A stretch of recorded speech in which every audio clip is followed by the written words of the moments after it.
Good morning, Raptor Freaks. Lexi Otts here. It's Saturday, so we're doing Saturday Share the Love Club. And today we're celebrating a collaborator and contributor to this channel, associate producer Tom Duke, West Coast Raptor Freak president.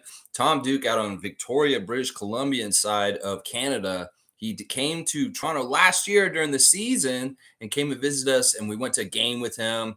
Tom's just been a very important part of this channel pretty much since the beginning in some ways. Like he showed up very early and he went beyond, above and beyond in some ways as just a regular viewer of this channel.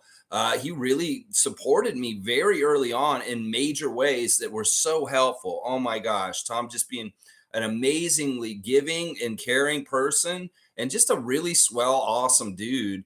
And I have all kinds of good, fun memories of Tom, even though I've only met him and hung out with him for a couple days in real life when he came to Toronto.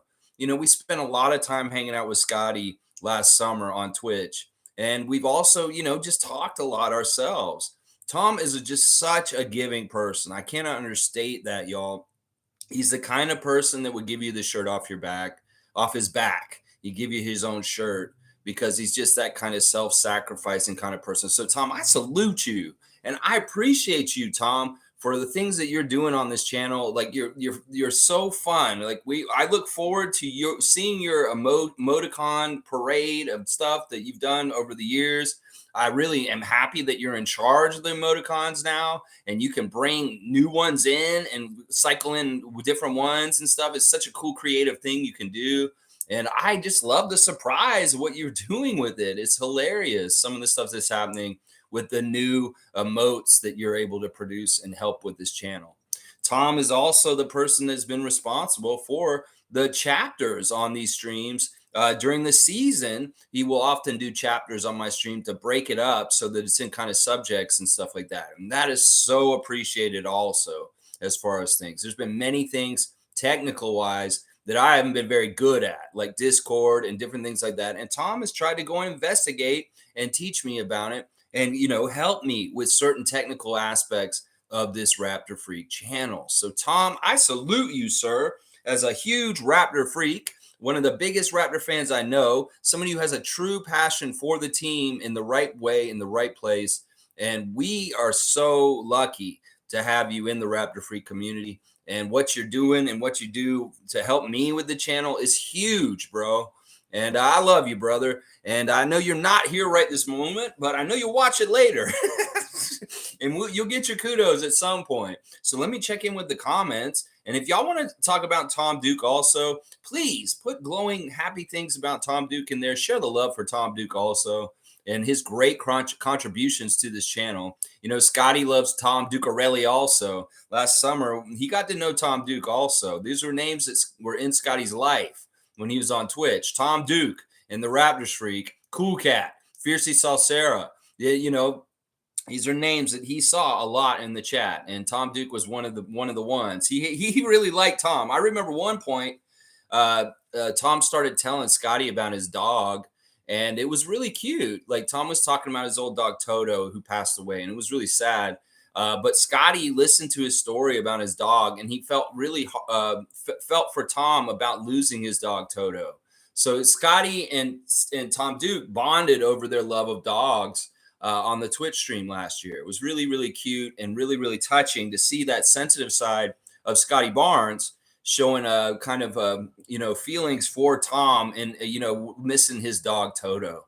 But yeah, it was amazing interactions with Scotty last year. And Tom Duke was one of those dudes that was in there talking to him. And if you said the name Tom Ducarelli to Scotty Barnes, he may remember him and say, yeah, that was one of the guys who was on Twitch with me when I was doing Twitch. So very, very cool stuff. Very, very cool stuff. All right, let's see. Dana's here first. Let's see Canadian Dana. Good morning, everybody. And the two Raptor heads there. Always good to see Canadian Dana. Dana had news for us on the Raptor Freak chat on Facebook this morning, saying that Ben Simmons is saying he wants to be traded back to Philadelphia at this point.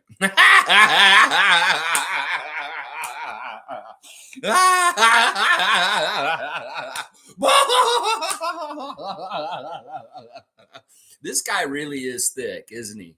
This guy just doesn't get it up here, does he? They don't forgive you in Philly. Ben Simmons. I'm sorry. You may want that. And in your delusional head, maybe because you're an NBA pampered superstar, you think you can get anything you want in your life. You can't get that, bro. I'm sorry. You cannot mend this fence. You have not got any trust from the Philadelphia fans, and they hate you, bro. Just because you want to go back to Philadelphia and you have pleasant thoughts and feelings about the Philadelphia city doesn't mean they have it for you. In fact, you're probably way not welcome there. Very much not welcome there. So just stop. You're pathetic. And you can say all you want about that, and maybe some Philly fans will buy into it and be like, oh, he misses us. I love him still. No, most of them will be like, fuck off, never come back. We do not want you on the Sixers, is what most fans are saying. So, what an idiot.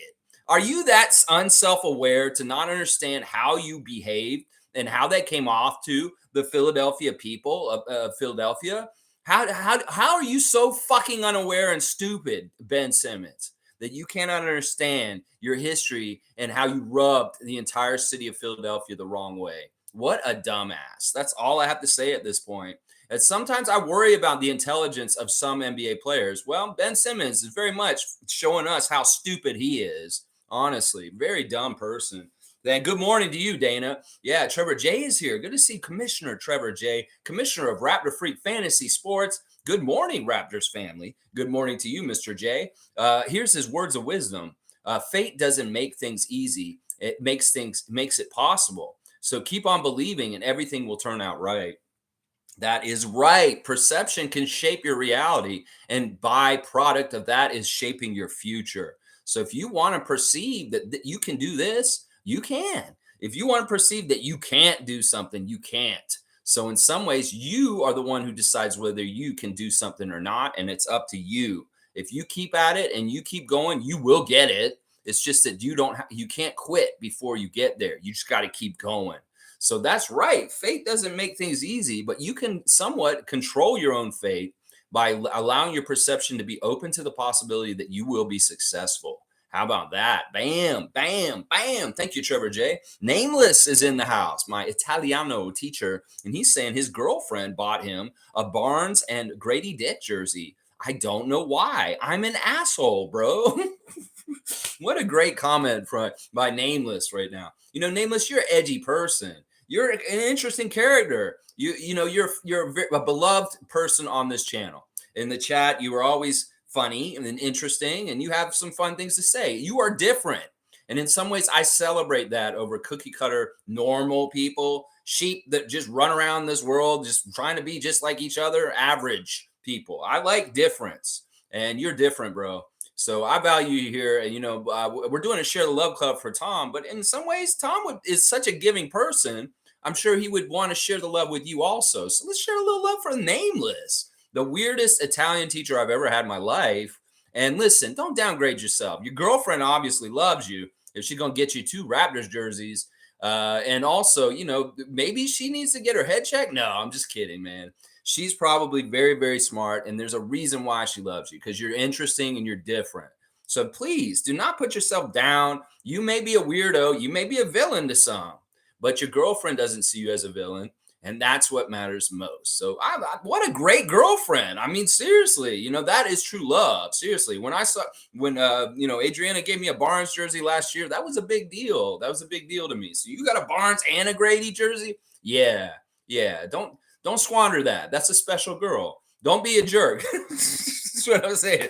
Don't be an asshole to her. You can be assholes to other people, like Raptors haters, Sixers fans, but don't do it to her, because she's a keeper, is what it sounds like to me. Leslie Hart is here with us this morning. Always good to see Raptor Freak. Leslie Hart has been with us for a long time, and we love Leslie. So happy to see her in the chat this morning. Good morning, Raptor Freak family. The only song that comes to me is Gloria Gaynor's song, I Will Survive. Let's go, Team Canada. Yes, yes, and yes. First I was afraid, I was petrified. Be by my side. Yes, Gloria Gaynor, I Will Survive. Such a great big hit back in the day. Well, listen, let's talk about the situation with Team Canada real quick after their loss yesterday to Brazil, very disappointing. Well, it's like this is the crazy thing. I go and look at the standings for the group that they're in, Group L, and they're still the number one team in their division, in their group, because all four of the teams are 3-1, and we have the highest point differential. So in some ways, we messed up. Yeah, sure, yesterday, but we're still in really really good shape, honestly. Now tomorrow we will be rooting for Latvia. Latvia's been a weird case this week. We've talked about Davis Bertan's weird comments about pure Latvians.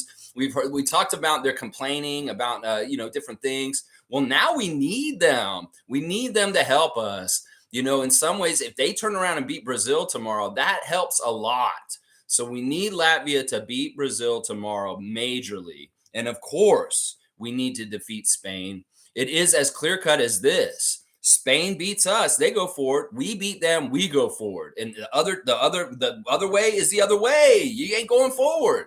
So we very much have a must win, and we are very much big fans of Latvia for tomorrow, because in some ways we're still not in a horrible position, even though we lost one.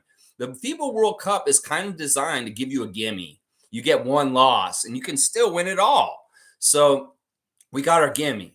And we don't need to be losing any more games, especially to anybody that Brazil is beating. In some ways, that matters. So if Latvia can turn around and do us a solid and beat Brazil tomorrow, that is a huge thing. So we should be cheering for Latvia, Canada fans. And of course, we've got to take care of business and beat Spain. So we're definitely not done yet. And we've got some fight in our spirit. I love what I'm hearing from Jordi Fernandez after the game yesterday and all the interviews. He was pissed. And the things he was saying were right dead on and exactly what a head coach should be saying after a loss like the loss to Brazil yesterday. He was highly critical of all the guys on the team, specifically calling out SGA and saying, "You're our scorer and our playmaker, and you did neither. You did neither. You didn't make plays, and you didn't take over and score at the end of the game when it was your game to take and win." So he was very critical of him. He's critical of Kelly Olynyk for not playing at a higher level and playing better. Kelly looked slow in the game yesterday. All the games so far, he's looked spry and getting around, but he looked slow and he looked like his age yesterday. And that was annoying to me. We need Captain Canada to look the spry, younger looking Kelly all over the place. But no, he looked a step slow yesterday and it hurt us. RJ Barrett being ice cold, horrible. 1 for 10 from the field or something like that. Absolutely dreadful. He needs to step up and do better. All of them needed to step up and do better. And I'm going to go over the box score, do my stars, and take a deeper look at things that happened in the game with Brazil yesterday and what went wrong for Canada. We're going to analyze that a little bit today. Yeah, we will. I love the song "I Will Survive," Leslie. And you're exactly right. We are going to survive, and we're going to kick some ass tomorrow. We got to beat Spain. We already beat them once in this past month in an overtime game in a friendly in Spain. Well, we need to mimic that. It's going to be tough, though, because they are in a very dangerous place themselves, and they can't afford to lose either. So this is going to be one of the biggest games in Canadian basketball history that's going to happen tomorrow. Well, we're going to see if Canada can be successful against really the top team in the world. Spain is really kind of the ranked number one FIBA team in the world. So this is going to be a tall order. We're going to see. Nameless is saying, "Happy Love Day, Tommaso Ducarelli. That's right.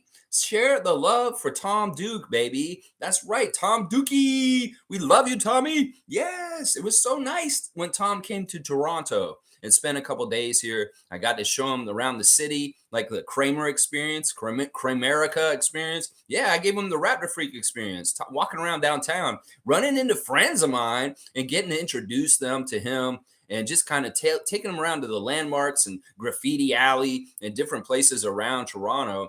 Tom got a bit of a touristy trip. And then he got to meet Alvin Williams while he was here. The three of us. Greg also was there from Gubstown Clink. It was so cool to meet Alvin Williams with Tom. I had met him before a couple times, but Tom had never met him. So it was a very, very nice moment to go to Raptors tonight and hang out with Randy Urban, Alvin Williams, and the crew. Yeah, it was awesome. So, so cool. Yeah, we love you, Tommy. And Leslie's saying, "Great picture, Tom and Lex." Yeah, that was from that trip, us out in front of the Scotiabank Arena, of course. Big smiles in our habitat as Raptor freaks outside the Raptors building.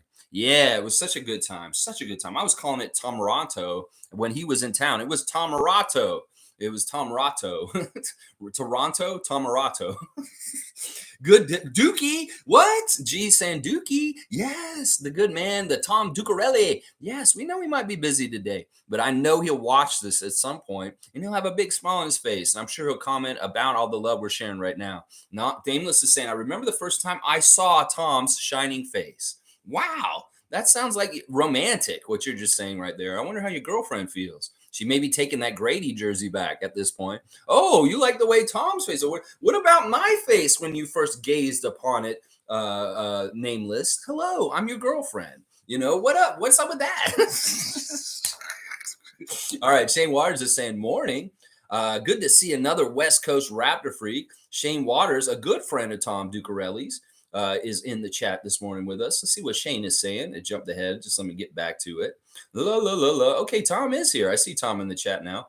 Morning. I hope everyone here gets the chance to meet Tom. He radiates awesomeness. Big ups to my brother Tom. That's right. Shane Waters is West Coast Raptor Freak chapter 2, and he has been around Tom quite a bit because he's over there in BC with him, and they've gotten together and watched games together and done different things like that. In fact, I think they're going to the preseason game that's coming up very soon in Vancouver against the Sacramento Kings. That's fantastic that these guys are going to be at the Raptors' very first preseason game coming up. I hope you guys got good tickets and they weren't too crazy high. I've been hearing that the ticket prices for this Vancouver game are a little bit ridiculous, but I know you guys will get in there because you're real ones and it's worth it to you guys. I know it is. So you guys go down there and cheer those Raptors that we'll get to see the first time ever under Darko Rajakovic in action in that preseason game out in Vancouver to start our preseason.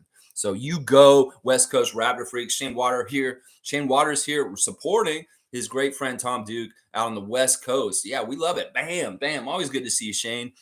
Paul B's here. Good to see Paul B holding it down in Wisconsin for us. Tom Duke is a legend for helping out this channel so much. Mad respects. That's right. Paul B, you're another one. I'm not going to forget you either, man. Paul B is helping me with some stuff too. And he is definitely somebody who contributes and collaborates and helps me with this channel also. Of course, Paul B did the dunks in our first season. He did a whole dunk reel for the whole entire year, the best dunks of the Raptors that year. And Paul has helped me with other technical stuff recently. He's helping me with the Kensington Variety VIP Club show and getting that back on. So, Paul, let me give you some love too. I know Tom will share the love with everybody as far as it's his Share the Love Club, but this is the way Tom is. He's gifting memberships on Scotty's Twitch like crazy last year. He's gifted memberships on this channel like crazy this summer. He's such a giving person. He's going to share the love for Tom, Nameless, Paul B, Leslie and Hart. He'll share it all with all y'all because that's how he is. Shane Waters, all y'all. Tommy's going to give that love that he gets shared with him and give it right back to us. I know how he is. I know how he is. Dana is laughing. She's got the popcorn about Ben Simmons also. Yeah, it's hilarious. What an idiot. Like, does he really not understand what has happened? Like, is he so infallible or just so stupid that he has no self-awareness about exactly what happened? Has he not walked down the streets of Philadelphia and heard people talk to him? Yeah, he's dumb. I think he's really, really dumb up here. I really do think he is. There's something wrong with him. Maybe he gets his head checked or something like that. I don't know if it was physically what the problem with him. I know they said he had some mental issues. Yeah, I don't know if it's actually regular mental health issues. I think it's just he's stupid at this point. Yeah, Tom Duke has got the emote parade out there. It looks like we've got who is that first one? That's a new one. I want to know who that is. We got Lou Dort. Oh, is that Dwight Powell? He put a Dwight Powell head in there, it looks like.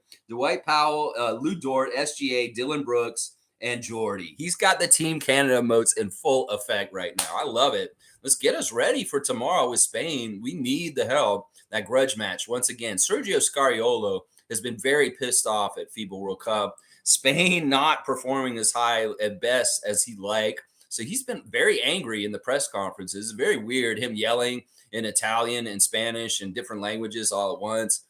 Yeah, Sergio is pissed. And so is Jordy. So something's got to give. These two Spanish, a Spanish guy and an Italian guy, get really pissed and they walk into a bar. What's the joke, Nameless? I don't know. What happens there?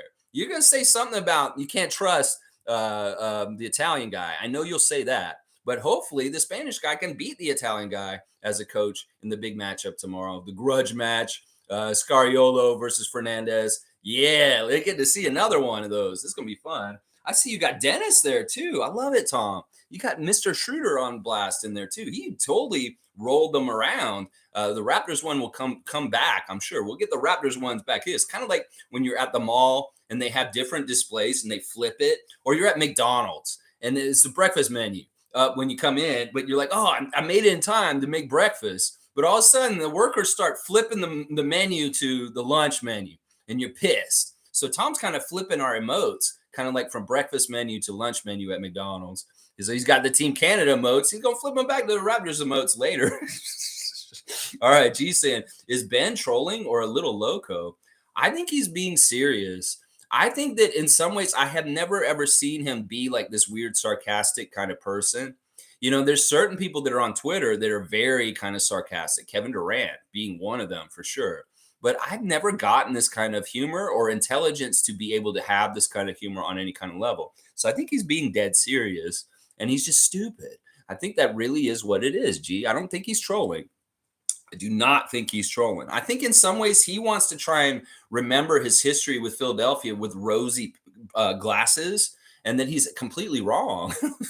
He thinks, oh, you know, you were insulated, Ben. You were an NBA player in the NBA and protected and security, and you weren't really out in the real world. Your experience for what happened may be a lot different than the average Philadelphia citizen that is like in a barber shop or at a grocery store. And if you ran into them, I think they would see what happened with you in Philadelphia totally different than how you would see it. Let's just put it that way. So your perception's a little fucked up. Let's just put it that way.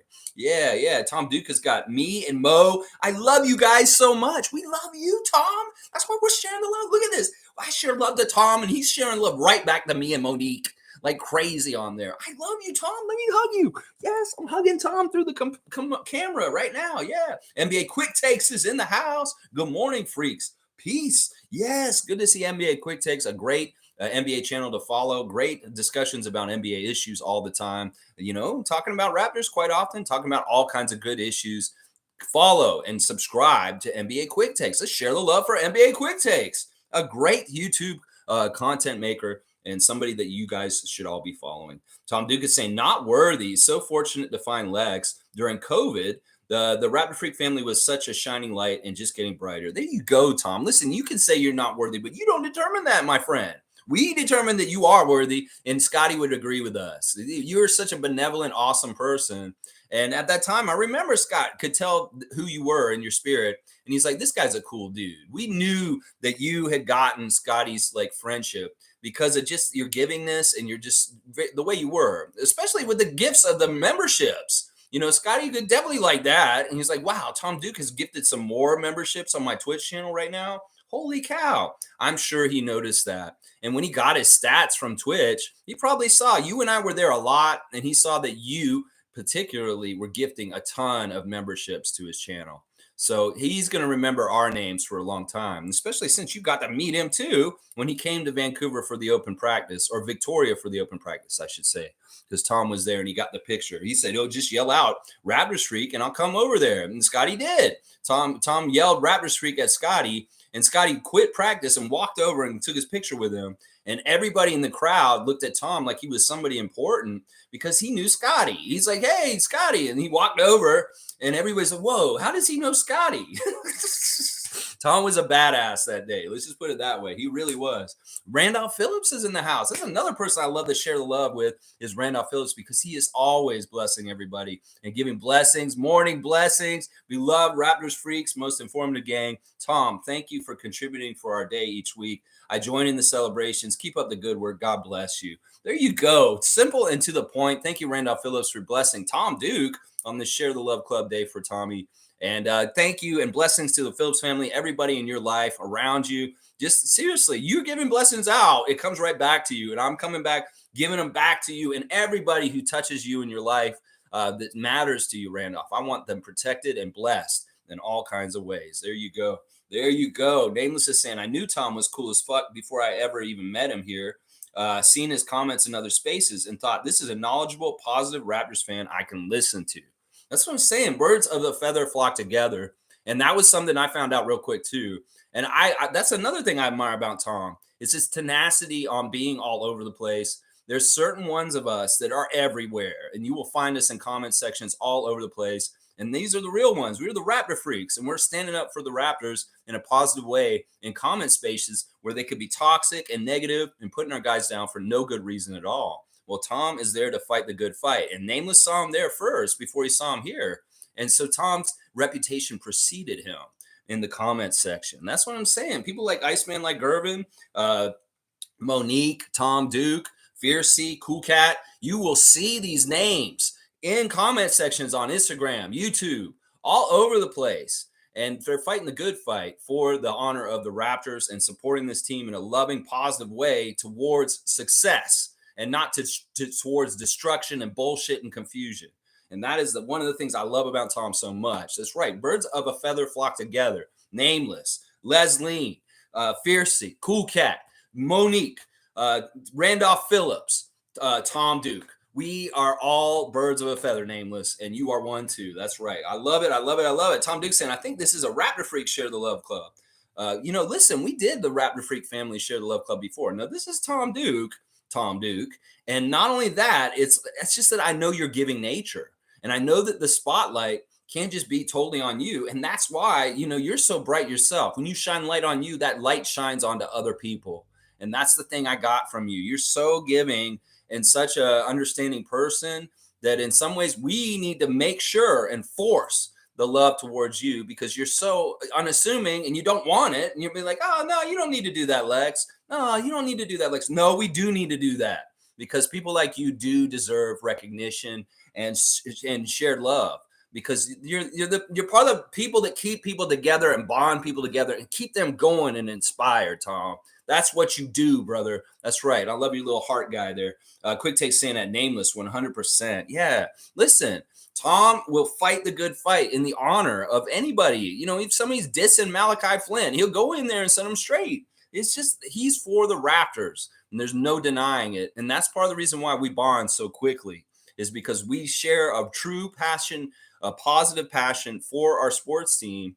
And, that'll bond you real quick. You don't even need to know somebody for 5 minutes. If you realize that they're just as diehard and for the Raptors in the right way like we are, then we're friends forever and right in an instant. That's just how it goes. And that's how a lot of people find this channel. If you really love the Raptors and you're a positive fan, you hate all the rumors, all the bullshit, all the toxicness, all the putting down of players to prop up other players, that bullshit, then, this is the channel for you. We are all about rooting the Raptors towards more Larry O'Brien championships. And that's the only thing we're all about. We ain't about like losing. We ain't about doing this or that. And we're trying to work towards it in a healthy, positive way as fans in a fan nation.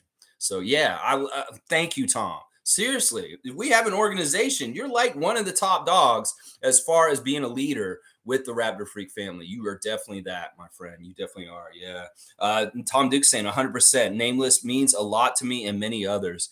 That's right. See, listen, it's a two-way street here. We're sharing the love for Tom, but he's like uncomfortable. He'd rather push it back to us. That's part of it right here. Meeting Tom in person and getting to know him over a couple of years now is I've gotten to understand he's such a selfless person. It's uncomfortable for him to get this stream done today. That's why I didn't want to tell anybody I was going to do this because I knew Tom might get a little uncomfortable about it and try and talk me out of it. Nah, Tom, I'm sorry. You're getting your Saturday Share Love Club today. We've done Monique this summer. We've done David Saborin. We've done Logical Raptors Fanatic. There are people in the Raptors Freak family that I am going to get Share the Love Club to. And you were definitely on my list for this summer. And today is the day. And that's why we're doing it right there. Yeah, there you go. All right, let's see. Paul B saying, did someone say check your head? Hey, a great Beastie Boys song alluded to by Paul B. Yeah, a great album, too. I love that album. There's so many good songs on that album. I can't quote one right off the top of my head right this second.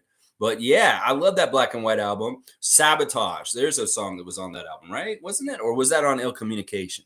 I'm getting all screwed up right now in my head. Check Your Head. I think that was So what you want? That's what was on that one. That's what I said. So what you want? What you want? Yeah, Quick Takes has got me on blast with the sunglasses and 100%. Thank you, Quick Takes. Monique is in the house. The greatest super fan, Raptors super fan. Monique Lawrence is here. Good morning, everyone. Keep being you. We appreciate you, Tom. That's right. Monique loves Tom. Also, Tom getting to meet Monique when he came to Toronto. Also, just it was such a love fest when Tom went to the game to see the Indiana Pacers play the Raptors. Unfortunately, we lost. It was one of those weird Nick Nurse games where we lost a confusing game. We're like, why did we lose? This is weird. It was really kind of a symptom of all the underlying problems the Raptors were having last year in that Pacers game that we went to. But being there with the Saborin brothers and Greg and just having a blast at that game. Everybody who got to link up and be around each other when Tom was at the game with us, that was such a fun time. And we definitely have to try and do it again this year. I know Tom's talking about coming back this season, possibly, though. He's saying he wants to come in the playoffs and later in the playoffs. So hopefully that's right. And hopefully we do that and we go to the playoff game this year. That's right. I'm all about that. Trevor J saying, happy Saturday, Tom. We love you over here, brother. That's right. That is an understatement, Trevor. We love you a lot, Tom. You are the best. We love you, brother. Yeah, Stargate's here. Good morning, Raptor Freaks. Good morning to you, Stargate. Nameless is laughing. Tom Duke is saying, be like Paul B has been my motto for a few years. There you go. See, Tom is mimicking Paul B. So maybe I'll edit this YouTube and I'll say, share the love club for Paul B, since Tom has been impersonating Paul B this whole time. Nah, we'll keep it, Tom Dukes. And Paul B will get his share the love club at some point. Trust me. He will get his share the love club also. Bam, bam, bam, bam, bam, bam, bam. For Nameless. Bam. All right, Quick Takes is saying RJ. RJ, are we talking about RJ? RJ, which RJ? He's hitting the head. RJ. All right, Richard Jefferson. Which RJ is he talking about? I want to know. I want to know who he's talking about. Tom Duke saying, all the knowledgeable freaks and enthusiastic ones make my day every day. There you go. Tom has a smile on his face when he sees a passionate Raptors fan talking good stuff and wishing good things for people like Christian Coloco and Grady Dick. Yeah, that makes him real happy because he knows the future is bright for the Raptors. Unlike the U.S. media and other people, we know we're on the way up still. They may think we're dead and buried. Fred's gone, Nick's gone. Who cares? We're better without them. Trust me. And they don't realize that yet. They're going to find out. They're going to find out real quick. Let's go, Tom Duke. Yes, with this 5 Raptor head lineup. Paul B saying, laugh out loud. Tom Duke, you're from BC? Same here. It's the air in the air or something. I'll be around more often with school starting in earlier mornings. Awesome, Paul B. I'm glad to hear that. I know that you've been busy. You changed careers in the past year or so, and you've been busier because of your new career, I'm sure. But we have missed you regularly in the chat. But I know you come and check later on at night, and we, of course, have interacted and talked otherwise just in chat. But yeah, Paul, you come through and you're here right now, and that's fantastic.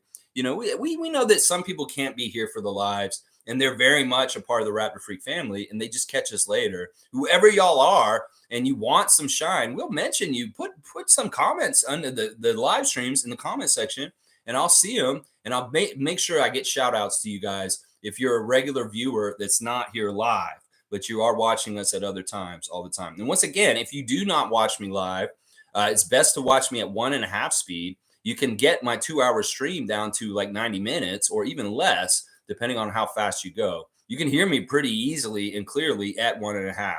So that's what I do. I actually rewatch my streams afterwards to kind of critique or see how I did, see how if I was kind of at certain points, or kind of learn what works and what doesn't.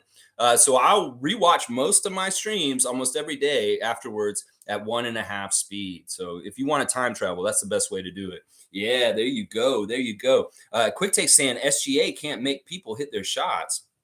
Well, listen, this is the stat that pissed me off about yesterday, Quick Takes, and really made me mad. Team Canada recently broke the FIBA record for most assists in a game by a team, 44 assists. That was in the game against Lebanon, and that was a huge big deal. Well, you know what? They got 10 assists completely for the whole team yesterday. 10 assists. That's garbage. That is absolute garbage. In fact, Iago on the other side for Brazil had 10 assists by himself.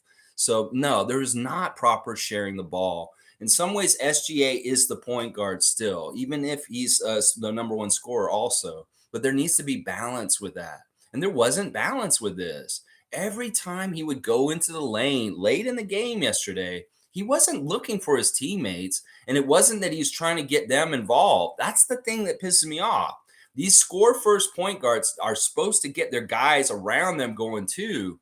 There's a checklist. You can't just be like, I'm going to take over and dominate isolation by myself throughout the whole game. No, you need to be like, I want to get RJ going. I want to get Kelly going. I want to get Nickel going. You got to kind of involve your teammates. And SGA absolutely failed at that yesterday. And we can say it's because they shot poorly or something like that. Well, no, you got to set them up better. You got to play harder. You got to look for them more. And he didn't do that. There were a couple plays late in the game where he tried to be the hero, and he absolutely screwed us over for losing. You go into the lane and you get that Brazil defense to converge on you and collapse into you in the lane. Well, there's Dylan Brooks over there with the open three, but you're trying to force it up over three defenders. I hated that so much. He was selfish yesterday, and he's a big reason why we lost. He may have scored a lot, and he'd been our leading scorer, but he shot a horrible percentage. He was not efficient, and he had 2 assists for the game. 2 assists. That is garbage. And yeah, I blame him big time. And in fact, at the end of my stream yesterday, I was pissed at him. I said, if you're going to play an NBA style in FIBA setting, just fucking get off Team Canada. Because we have a couple of really top dog kind of players that could be in your spot instead. In fact, I would have been happier if we had Jamal instead of SGA in some ways right now, because he may be more likely to do the things that I'd like him to do as far as passing it around and doing more execution with his own shot. SGA was lazy yesterday. He was taking easy shots and not working hard enough against the Brazil physicality. And that is a big reason why we lost. I mean, all right, let me go look at the box score, seriously, because it did piss me off. There's one guy that I really, really liked from yesterday that I thought was absolutely fantastic in that game, and that was the returning Lu Dort. He was like the only bright spot in the game against Brazil. He came in and he got some really key threes. He was hitting his shot, which was fantastic. He was like the only one. He shot 6 of 11, made 3 of 7 threes, 17 points. He was only a -1. He had 5 rebounds. That was the best stat line out of anybody on this team. Now, SGA had 23, but he shot 8 of 18. Just like I said, 2 assists to 2 turnovers. That's horrible. That's a 1-to-1 assist to turnover ratio. That's a piss poor point guard. And we can say these guys didn't make the shots, but you need to look for them. And you need to try and get them involved if you're going to be playing point guard in basketball. I'm sorry. I'm sick of these selfish, I'm the scorer, I'm the number one guy kind of point guards. Don't play point guard if you can do that. Be a shooting guard. I can't stand that. In fact, I'd rather have played Trey Bell-Haynes most of that game against Yago, and he didn't even play. Like, that's a huge criticism of the game we were talking about yesterday. Why isn't Trey Bell-Haynes, our best three-point shooter, out there playing right now? This man has been bombing threes. And not only that, he's a little dude who can run around with Yago and kind of keep track of him. In some ways, that was really a bad play by Jordy, and I'll blame Jordy for that one. And on the down low, we said maybe Zach could have came in and done some rim protection of this big-ass body, kind of stopping people from coming in the lane for Brazil. That could have been maybe a look he could have tried for just a sec to see. And then the other one, and this was somebody they probably should have used because of the foul trouble for Dwight Powell, is Kyle Alexander. Why did he have a DMP yesterday? He could have actually helped us with the physicality and his length and size. So I don't like the way Jordy did the rotations yesterday. I would have not played Phil Scrubb. I would have played Trey Bell-Haynes, and maybe I would have cut into some of the other people's minutes by getting Kyle Alexander out there a little bit more, like getting him out there in the first place. And I would have maybe tried Zach Edey, but I would have had a quick hook to pull him out if he was kind of causing problems for us. But I would have maybe tried to see if he could dissuade people from scoring down low. Brazil really packed the paint. And it was really dumb that Canada didn't recognize it as the players or the coach to start getting to the ball back to the outside and hitting the threes, because the threes were wide open, honestly. Now, at the end of the game, they just packed the paint. There were 4 guys just standing around the paint, and they just tried to force it through them. Y'all, take what they give you. Don't try and force it against what they're blocking you from. Take what they give you. And if they're giving you the 3-point shot outside, well, keep taking them until you make them. And they didn't do that. They tried to bullhead through the middle, and they were lazy about it, and they didn't play off each other. And Jordy had all the right words to say after the game, criticizing them for not playing together. He didn't just go after SGA. He was critical of Kelly. He was critical of RJ. He was critical of Nickel. Those guys actually shot really badly collectively. Nickel Alexander Walker, 1 of 9. RJ Barrett, 1 of 8. Kelly Olynyk, 2 of 8. And Dylan Brooks, 0 of 3. So you do the math. That's 4 out of like what? 16, 25, 4 out of 28 from 4 of the very key Canadian players. Nickel, RJ, Kelly, and Dylan. 4 of 28 as a four-person unit. That's awful. That is absolutely dreadful. Now, Dwight Powell was a bright spot, but he got in foul trouble. He was actually part of the turning point for why Brazil came back and won the game at the end. We had that 10-point cushion in the third quarter, but then Dwight fouled out at a certain point, and our defense around the basket and certain things with rebounds stopped happening. And this was really bad. This may have been where he should have put Kyle Alexander in when Dwight fouled out, because he is bigger, longer, and better at rebounds and some of that defensive stuff. So I am putting a lot of blame on Fernandez for not making the right substitutions, and maybe in some ways not getting on his guys and pointing out to them, y'all need to be shooting from the outside instead of trying to force it inside so much. I don't care how bad y'all have been shooting. Y'all are good NBA players, and those three-pointers are going to drop at some point. They really very much are. That's a huge key stat. 33% from the field overall for Canada. Meanwhile, Brazil shot about 40%. That was a big difference. It's not like they shot really well from threes either. They were going inside and doing a lot of it right next to the basket. Bruno Caboclo, 19 points on 7 of 13 shooting. He had 4 of 6 from the free throw line, 13 rebounds, including 4 offensive. And, he was the most dominant player on the court. He was the best player out there. And, we shouldn't be saying that. We should have been saying it was RJ or SGA. And that's the craziness of it all. So the only 3 players I'm going to give any shine to on Canada for yesterday is Luguentz Dort, Dwight Powell, and you know what? I'll throw a bone to Melvin Ejim. No, not Melvin. He shouldn't even been in the game either, I don't think. I will say SGA just because he got 23 and something like that. So he was, I'm begrudgingly giving him the third star just because everybody else was such garbage. But in some ways, SGA didn't really help those guys. So yeah, it was a tough game, and the stats are messed up. And like in some ways, I'm like, I can't believe that we scored so little. It's like Cool Cat said yesterday. We played at the pace of what the Brazilian team wanted, and we never busted loose and got like defensive transition, easy fast break points. They played a very solid game with little turnovers, limiting our shots by getting the rebounds and not letting us get on the boards. And then, the other way, they were actually getting more offensive rebounds than us. They out-rebounded us, which is really a shock to me because honestly, they should not be out-rebounding us, 37-43. They really shouldn't have out-rebounded us. So in some ways, the proof is in the pudding about FIBA basketball. You play as a team, you play together, you play together for a long time. Well, you can win against teams that are very talented and better than you if they don't have their shit together as well as you do. That's a big key in FIBA. You have to have your shit together.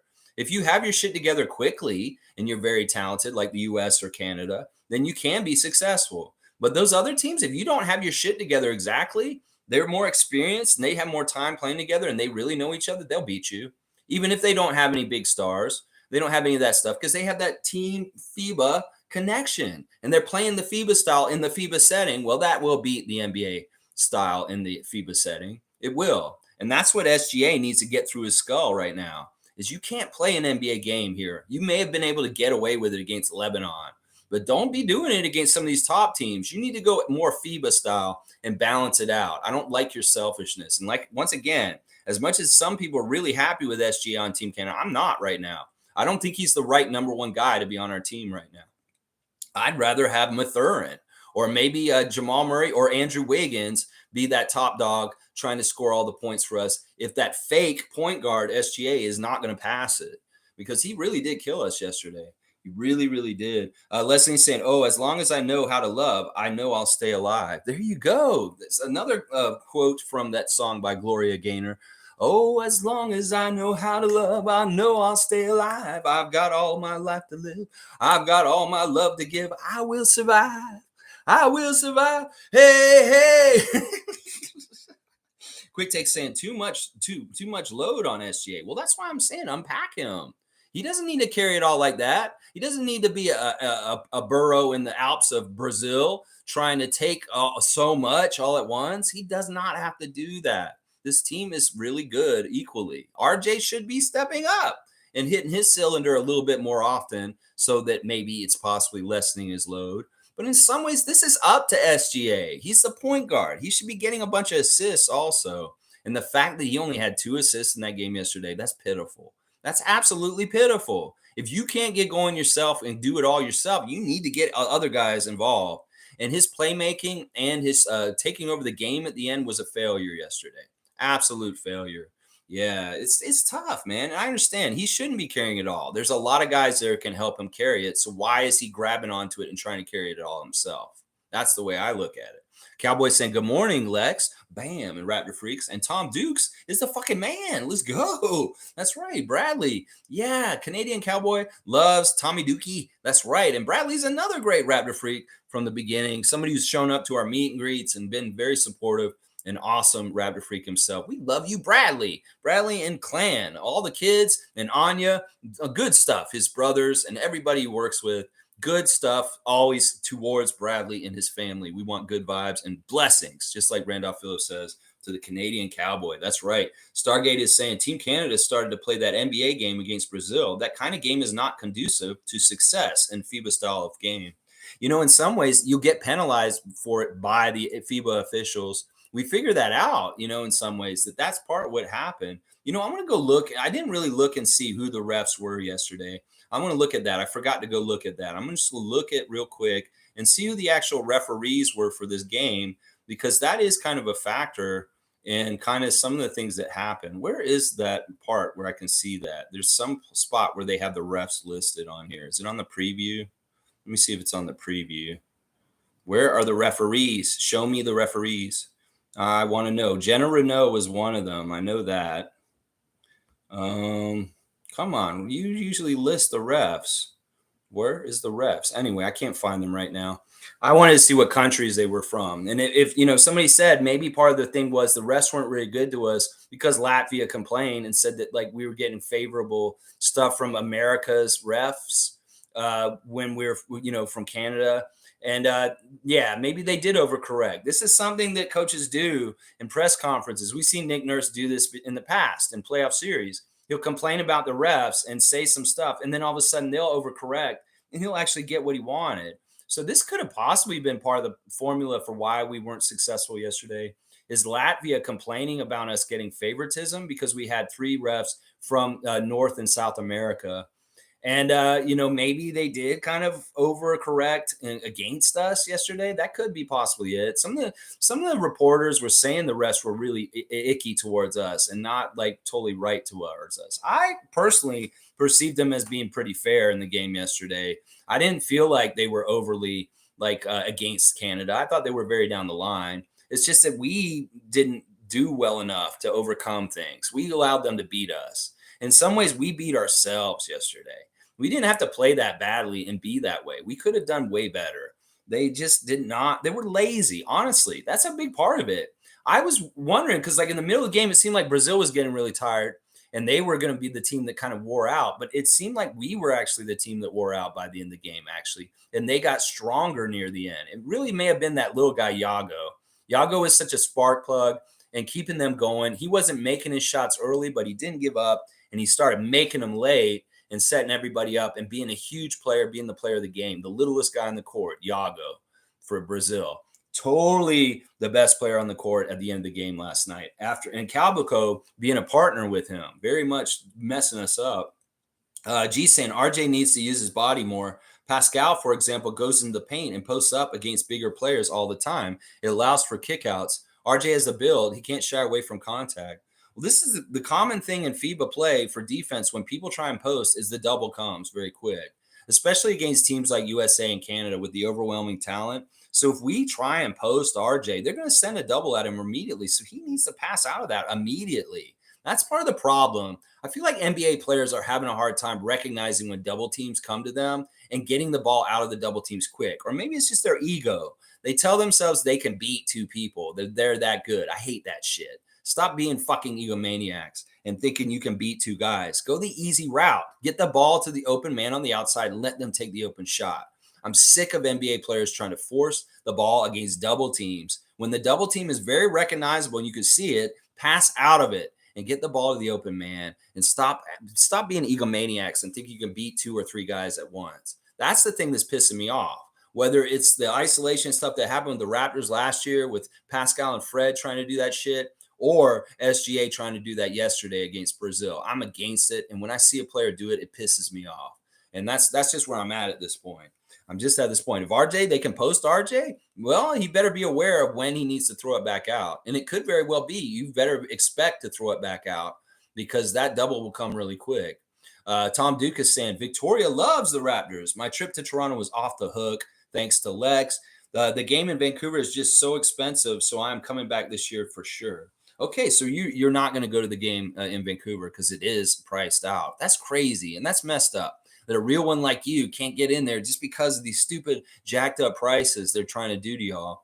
Yeah, I don't like that. I really don't like that it's like that for you out there. It shouldn't be that way. You should be there for sure. But definitely come over here and see us again. Let's see. Trevor J is saying that, hang on, jumped ahead, of course. No, no, no, no, no, no, no, no, no. Where is it? Where is it? Where is it? Where is it? Hang on. Where am I? Trevor J. Trevor J. Okay. Canada looked like they didn't want no smoke from Brazil, so they're back. Done. Well, I want to see this. Seriously, this is going to be interesting to see how they adjust to losing, finally losing. In some ways, our friendlies were interesting because we lost a game to Germany right away, and then we lost to Dominican, but we really didn't try to win those games. But in some ways, that little taste of losing should have motivated them to not want to feel it anymore. And those games didn't count. So it was okay that they lost them. But now you've lost a game that counted, and you should be really feeling it, and you should be coming back with a vengeance and justice. Unfortunately, you're playing against Spain, who's got a similar mindset right now because their back's up against the wall also. So, yeah, this is going to be crazy. As some people are saying on Twitter right now, either Canada or Spain is going to be eliminated from the World Cup tomorrow. And we don't want it to be us. We really, really don't want it to be us. We don't. Nameless saying, let's go, Paul B. That's right. Leslie saying, I got all my life to live and I got all my love to give. We will survive. We will survive. Yeah, yeah. That's right, Canada. Go on and survive tomorrow against Spain. Put Sergio and them out. Get that Hernan Gomez brothers to go home. Beat Santi Aldama and Usman Garuba. Yes, let's beat Spain down. We did it already. We can do it. Let's do it even better this time. Let's not even need overtime. Let's just kick their ass in regulation and get them out. Yeah. Tom Duke is saying that is actually Kelly Olynyk. Oh, that's Kelly Olynyk? Okay, so we have Kelly in there too. All right. So now we know all the emote pictures, the Team Canada emotes. They're awesome. I love them. Tom Duke saying Dennis deserved an emoji as well for being an absolute boss. Yes, I completely concur and agree with this. In fact, you know what? Let's go check our Instagram with the guys because Dennis is prominently in this as usual. All right, Ron Harper Jr. is in the gym somewhere. He's got Zay Brown who's going to throw it down, do a dunk. Some youngster. We'll see this guy throw it down. There you go, youngster. Get up there and throw it down. Zay Brown in the gym with Ron Harper Jr. Matt Devlin's calling the game for the Blue Jays. He's back in a boot, and he's in the broadcast booth on the road with the Blue Jays calling the game. That's fantastic to see that Matt Devlin is finally out there in the walking boot calling baseball games this summer. So we know he'll be back in time for basketball season. We love you, Matty D, and we want you back 100%. For basketball, when we got called the games for Darko Rajakovic's new Raptors coming up. That's right, baby. So you get that call. And Scotty and Slim Duck still putting on blast that Subway event from 2 nights ago. They really had a good time. And I bet you Scotty and Chris kind of bonded a little bit. And they got a new best friend named Toby. And they're bonded from this event. It really seems like they were birds of a feather, the three of them. And it's pretty cool. It's very, very cool. So good stuff, Chris Boucher. I love to see that. Grady Dick, very interesting stuff with Grady. Yesterday, he went to the football game in Kansas with his teammates, his basketball teammates from Kansas last year, Jalen Williams included of the Brooklyn Nets, Christian Brune also there. very, very interesting. The four Kansas Jayhawks at the football game on the sideline representing Kansas, the basketball players. So you go, Grady, you get all alumni with your buddies on the sideline at the Jayhawks football game. You do that. Yeah, boot talk. That's what it's all about. Scotty Barnes last night was at Scotiabank Arena, and you're like, what was going on in Scotiabank Arena last night? Well, it was a concert. It was actually Christian rapper NF. I don't know anything about NF. I've never heard his music or seen any of his videos or anything. But Scotty is a fan apparently. While he's in town here in Toronto, he is at NF's concert at Scotiabank Arena in a private booth. So there you go, Scotty enjoying a concert at Scotiabank last night. NF, the Christian rapper. His music's very positive. I listened to a little bit of last night just to see what he was watching, and it's very hopeful, positive, like building up kind of stuff. Now, NF doesn't really consider himself a Christian rapper, but he's a positive person who likes to put out positive music. So in some ways, I really respect him for that. Now, he does integrate God and Jesus into his stuff. So technically, he is kind of a Christian rapper for that. But the message is really powerful and positive. I get behind it. And I love that Scotty was there and he's a fan of him, because that shows a lot about Scott, that he is very strongly in his faith by supporting an artist like NF. So good stuff. Scotty at Scotiabank last night, enjoying a concert, y'all. Thad Young is with Shakina, and he's making funny faces. She's got cool glasses on, and it looks like they're in somewhere vacationy. And then, of course, the young Thad Young brothers are very much putting up shots and putting that work in. Thad's kids, his sons, are very much prodigies, and they're on their way up. Taylor and TJ, look out. You're going to see these guys in the NBA at some point. Watch. I'll bet you money you will. Yasirski Scotty is also putting on blast on his other Instagram account, WR Builds. WR Builds was a regular on the Twitch stream last year, and he gave Scotty, or I don't know if he gave it to him or he sold him, a brand new computer. He builds computers, WR Builds. So if you want to support somebody who's been supportive of Scotty Barnes, go and buy a computer from WR Builds. You can find him all over the place. He's up here in Canada. He's a great dude. He made a customized computer for Scotty with his image on it and his number and all this kind of stuff. So it's really, really good stuff from WR Builds. I'll put him on blast too, Scotty, because he's a nice guy. And we remember him from Twitch last year. He was just a really cool dude in there. Very, very giving, nice guy. Dennis, this is who we're going to talk about now. Dennis Schroeder, of course, basking in the victory from yesterday in their first game in the second round. He's just happy with his guys. He has a new video on YouTube of the game that just happened that they won yesterday. It's like a really quick turnaround showing basically it's Joel following. Joel is Dennis's assistant.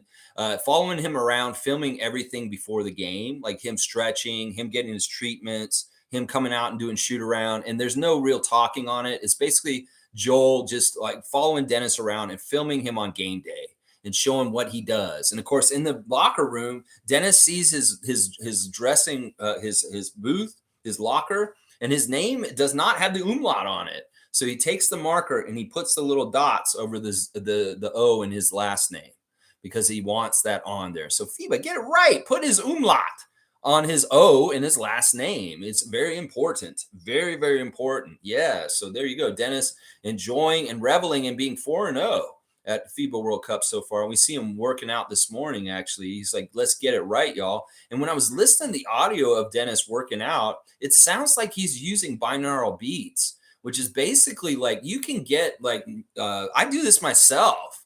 Like sometimes I'll be working during the day and I'll play something through my computer on the TV that's basically like auto tones. And they're supposed to help you with like positivity or make you feel like maybe happier, or they can help with stress. They can help with tinnitus. There's different ones. You can find different channels on YouTube that have this. Well, it sounds like Dennis is listening to the same kind of stuff while he's doing his workout this morning. So he's listening to, there's basically like repetitive beats that kind of are synchronized, and there's a science to this, that there's pleasant beats that you can listen to that can actually be very healing. So it's very interesting to do audio healing through like binaural beats. And Dennis is a big fan of that, as I am. That's a secret that I have, that I do listen to this stuff almost every day, and is very helpful for concentration and kind of getting yourself organized and feeling positive. So to check it out. Seriously, it's not cockamamie bullshit. This is real stuff. And it can have an effect on your life. Seriously, check it out. Binaural beats. And just like play it in the background like you would play the radio. And it may be kind of droning and on and on and on, but you'd be surprised the kind of things that can happen. So, all right, let me see. What else is there on social media on the Instagram? Yeah, he's got the freeze pose out there, Dennis, in the game. He's always doing that. And he's got always got love out here in Japan. He's coming out of the arena, and the Japanese fans are lined up out there, not really yelling like the Beatles, but they're kind of saying "Hey" and yelling at him. So they're happy to see him. Yeah, it's kind of funny. All right, Siakam's got more black and white pictures of him in Cameroon at his skills academy. Just fantastic stuff. He's looking tough. He's looking badass. In fact, y'all, listen, there was a new Rico Hines runs that got dropped yesterday, and Siakam's the only Raptor on the whole clip.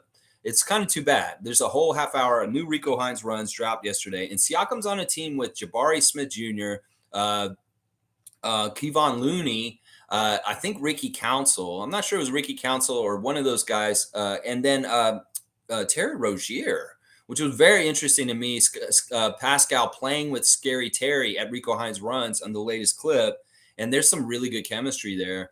And they actually dominate. That team dominates, and they win quite a few games against young Bucks teams, young Sixers teams. They had like basically the Kings, the Bucks, and the Sixers had teams of 5 out there with like Paul Reed and Jaden Springer, and then Marjan Beauchamp, and then the Kings actually had Kevin Herter and a couple of their main guys, Harrison Barnes. Mo Bamba was there for the Sixers also in this newest clip.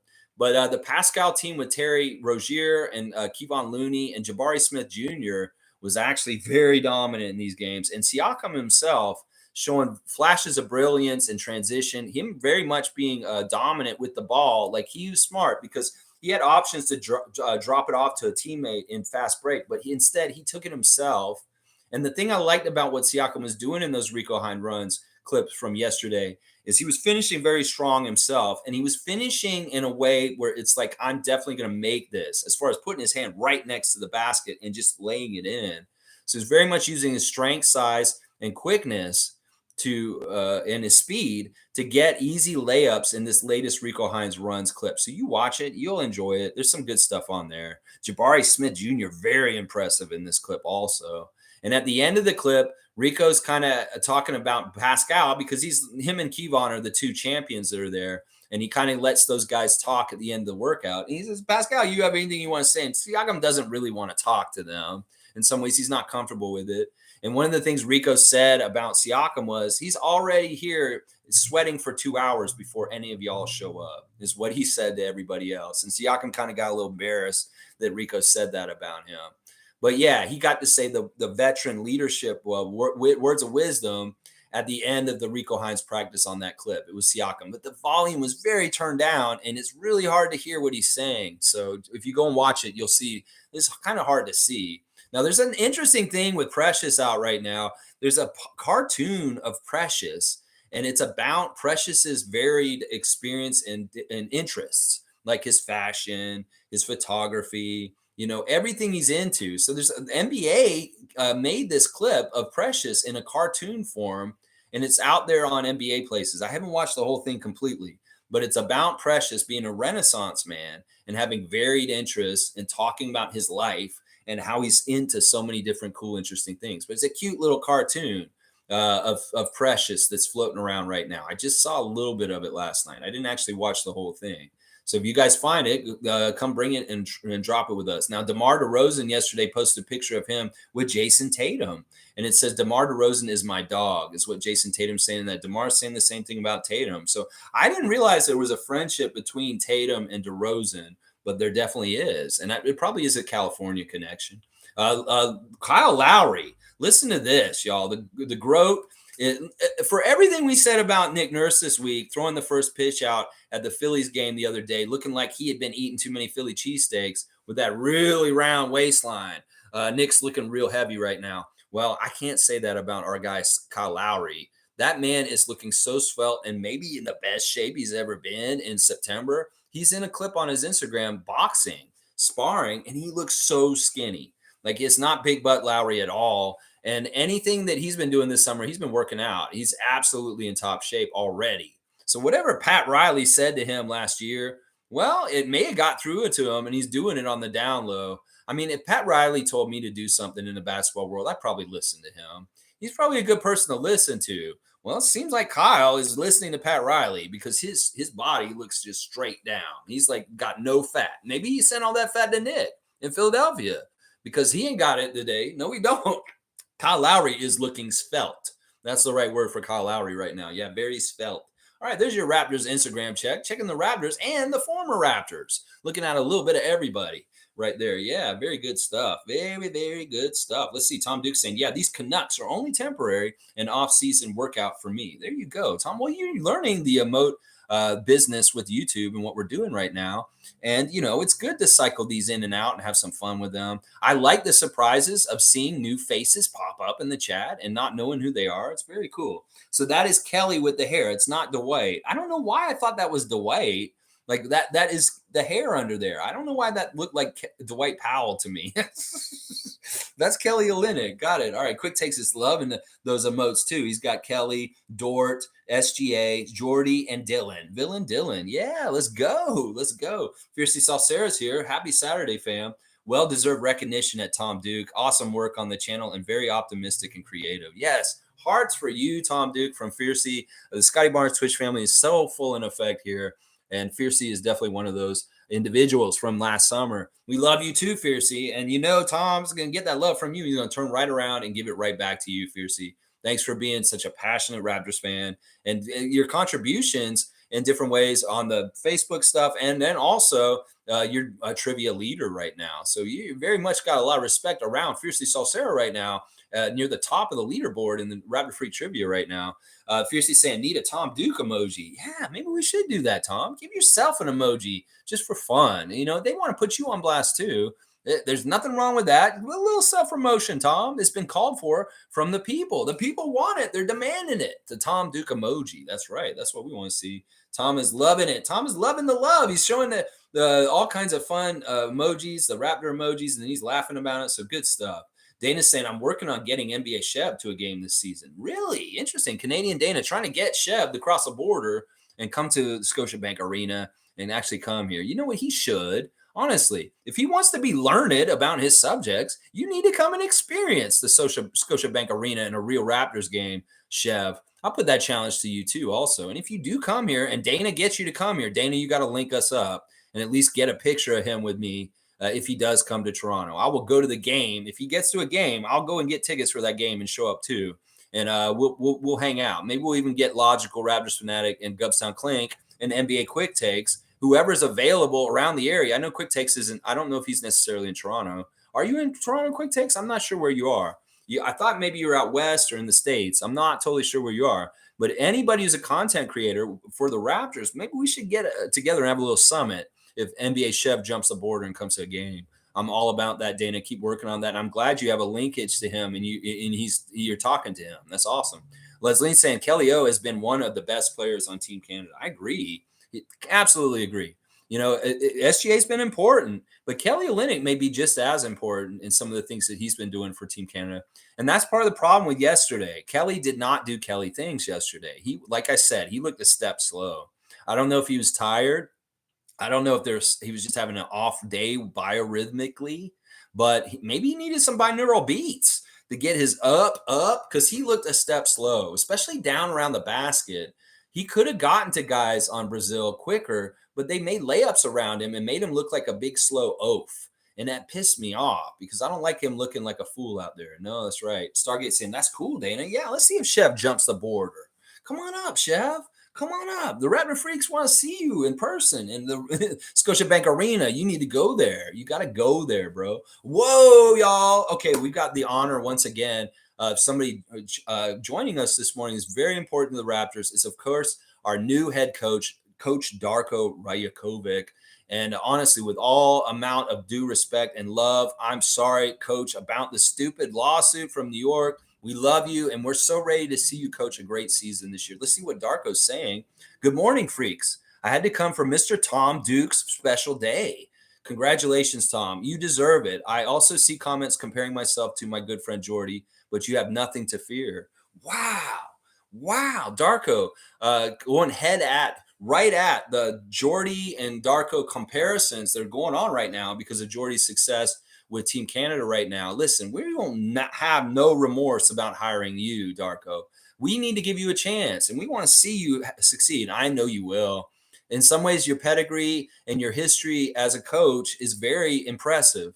And it's not going to take some frivolous lawsuit from MSG and stupid ass James Dolan to sour me on your character and who you are. These guys are idiots. The people that came up with it, we know that, and it has nothing to do with you. So I'm excited to see what you're going to do. Your innovation and how you deal with the Raptors offense and your ideas for using players like Scotty Barnes, Grady Dick, OG Ananobi, Christian Koloko. It's going to be really refreshing and fun for us. In some ways, we've been really pissed off at Nick Nurse for being very stubborn with his rotations and not allowing guys to have opportunities that we felt like they deserved. And we're very, very excited about a coach that is willing to give opportunities and chances to players like Malachi Flynn or Jeffrey Doughton Jr. that may have not gotten these chances as much with Nick Nurse from before. So, Darko, you are a breath of fresh air. We love you, and we're excited about this new season coming up. Your bond with Dennis Schroeder and the way Dennis is playing for Germany right now is very thrilling. And I know you're going to get the best out of Dennis. In fact, seeing him lob to Daniel Theis and Mo Wagner in these games right now, I can just envision those lobs going to OG and Scotty instead. And I'm all about seeing how you construct our offense and seeing the amazing team play you get out of the Raptors this year. Yeah, there you go, Darko. You were so kind, and thank you for coming to honor a great Raptor freak, Tom Duke. And I guess Tom's reputation precedes him because Darko is a big fan of Tom's. I think that's maybe the biggest new thing to find out that Darko is a fan of Tom Duke. That is awesome. His mind has been blown. Tom can't believe this. This is amazing. Trevor J saying, is any of you guys ever watched the Big Three? Basketball games are very interesting. I think the concept of it is fantastic. And I like the idea that pros have somewhere to go after. They don't want to totally retire and they still want to compete. It's great that Big Three is there. In some ways, I'm really proud of Ice Cube and Charles Oakley and the rest of those guys running that league. Jerome Williams, another one, because it's survived and no help at all from the NBA. In fact, I agree with Ice Cube that why is the NBA being so mean to the Big Three? They're scared of them. In some ways, I like that it's black owned. And you know who showed up for their All-Star game? Jaylen Brown. Jaylen Brown really made a big statement, and that was very awesome that he went and did that. I have a lot of respect for what Jaylen Brown's saying right now.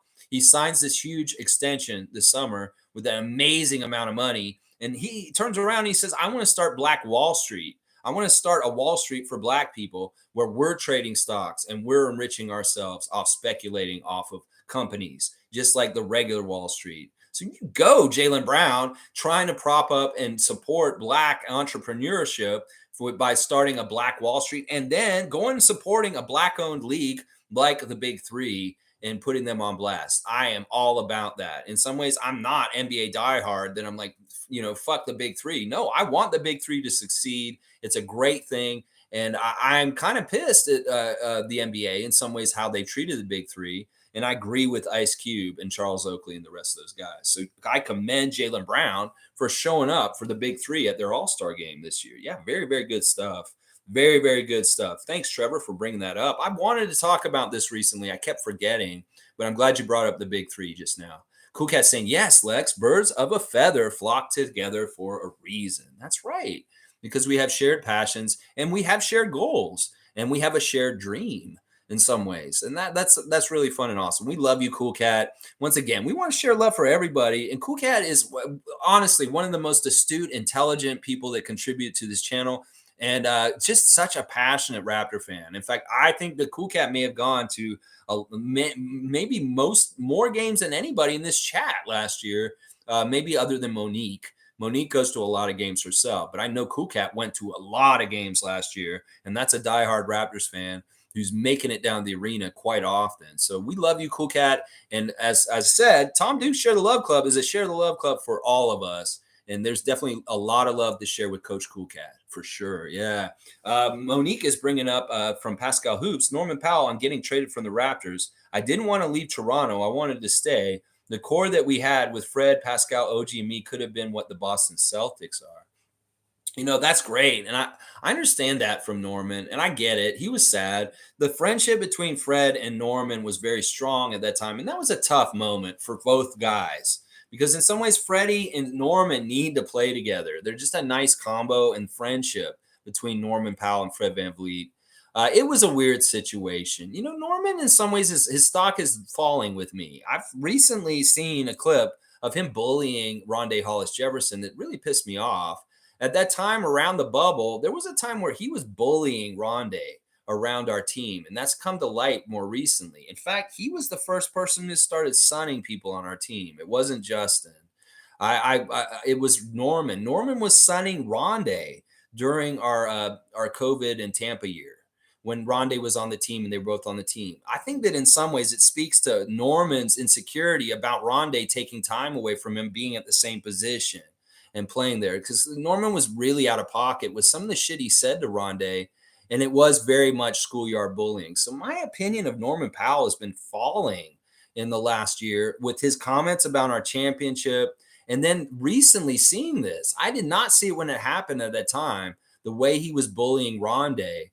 But I've seen a clip of many clips of him saying some really fucked up shit to Rondé Hollis Jefferson, and it really pissed me off. So in some ways, I'm not a big fan of Norman's right now. He may look really good in the Rico Hines runs clip last week, and in some ways, he's still our champion and stuff like that. But in some ways, his stock's dropping with me just from knowing that he was bullying Rondé during our season in Tampa. And I'm not cool with that. I'm not cool with that. That was a bad situation in general. Maybe he was a little insecure because Rondé may have been taking minutes from him at the small forward. But nah, you never do that kind of shit. It speaks badly about you, Norman, and you being a bad teammate. Because I saw the look on Rondé's face from what Norman was saying to him, and he hurt him. He hurt him badly. And that's not cool with me. I don't like bullying. I don't like bullying at all. And Norman, you were a bully at that point. So I just have to talk about that real quick since you brought Norman up, Monique. Cool Cat saying shout out and hugs to Tom Duke. That's right. Tom's saying gonna be so much fun this season. Can't wait. I'm with you, Tom. I'm excited to see Coach Rajakovic. Man, I'm so honored. Seriously, Darko, that you come in here and you talk to us. It's amazing. Leslie's saying, Tom Duke, I speak in song.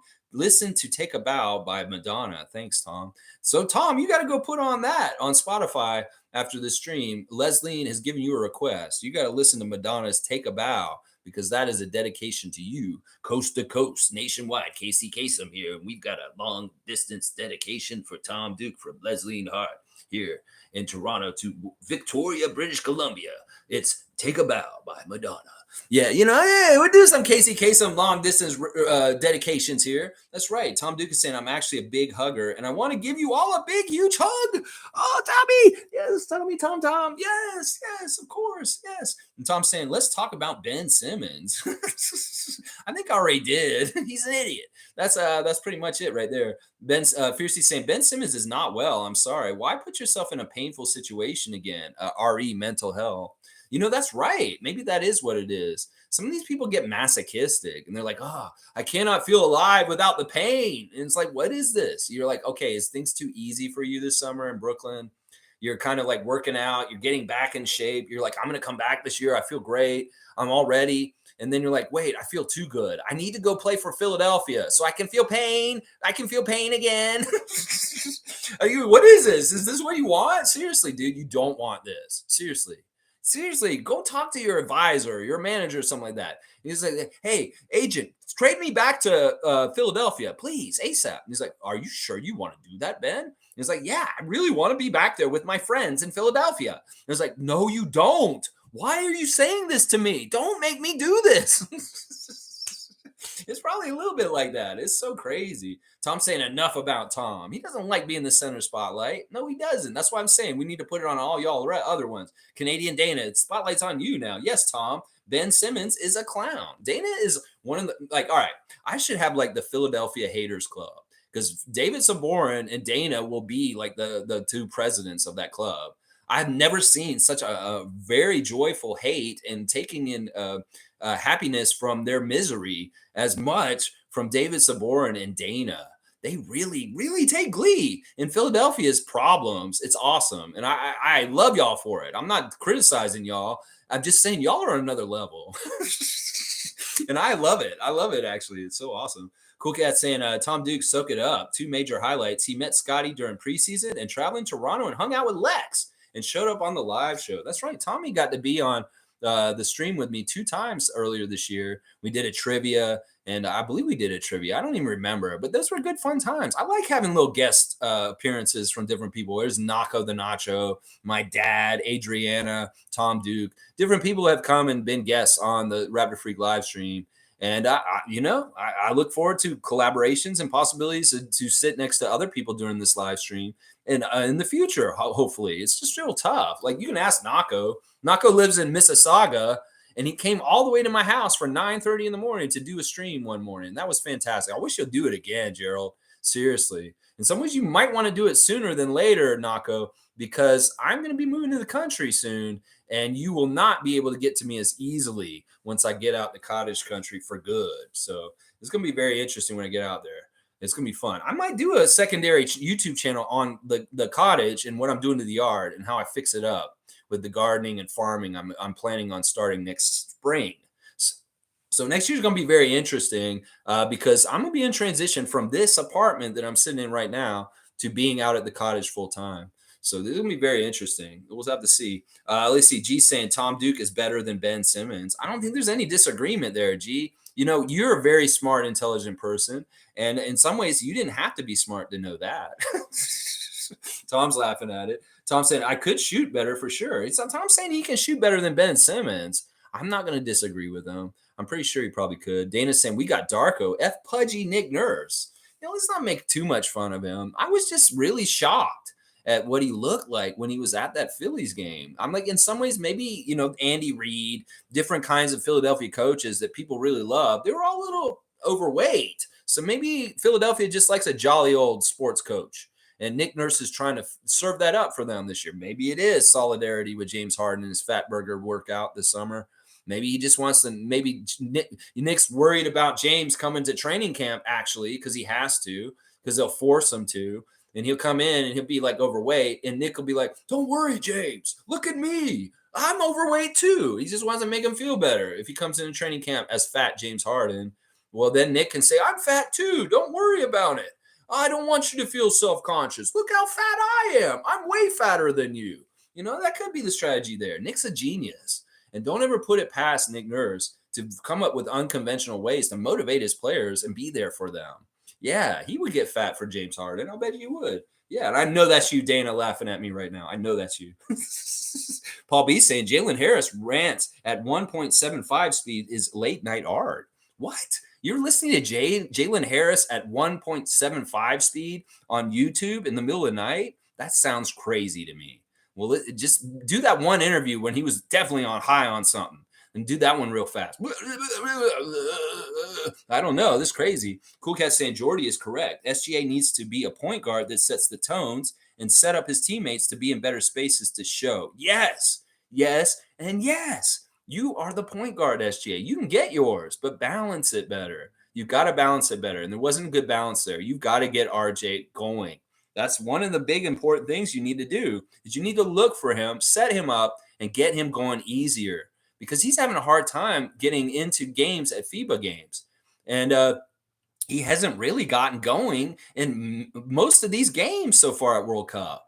And in some ways, that's your responsibility, bro. If you're not going to do that, I'd rather you go to shooting guard and we start Nickel and put Nickel at that point guard starting. You take Dylan Brooks, put him on the bench, switched SGA to the shooting guard and bring Nickel in as starting point guard. And he'll set people up better for scoring.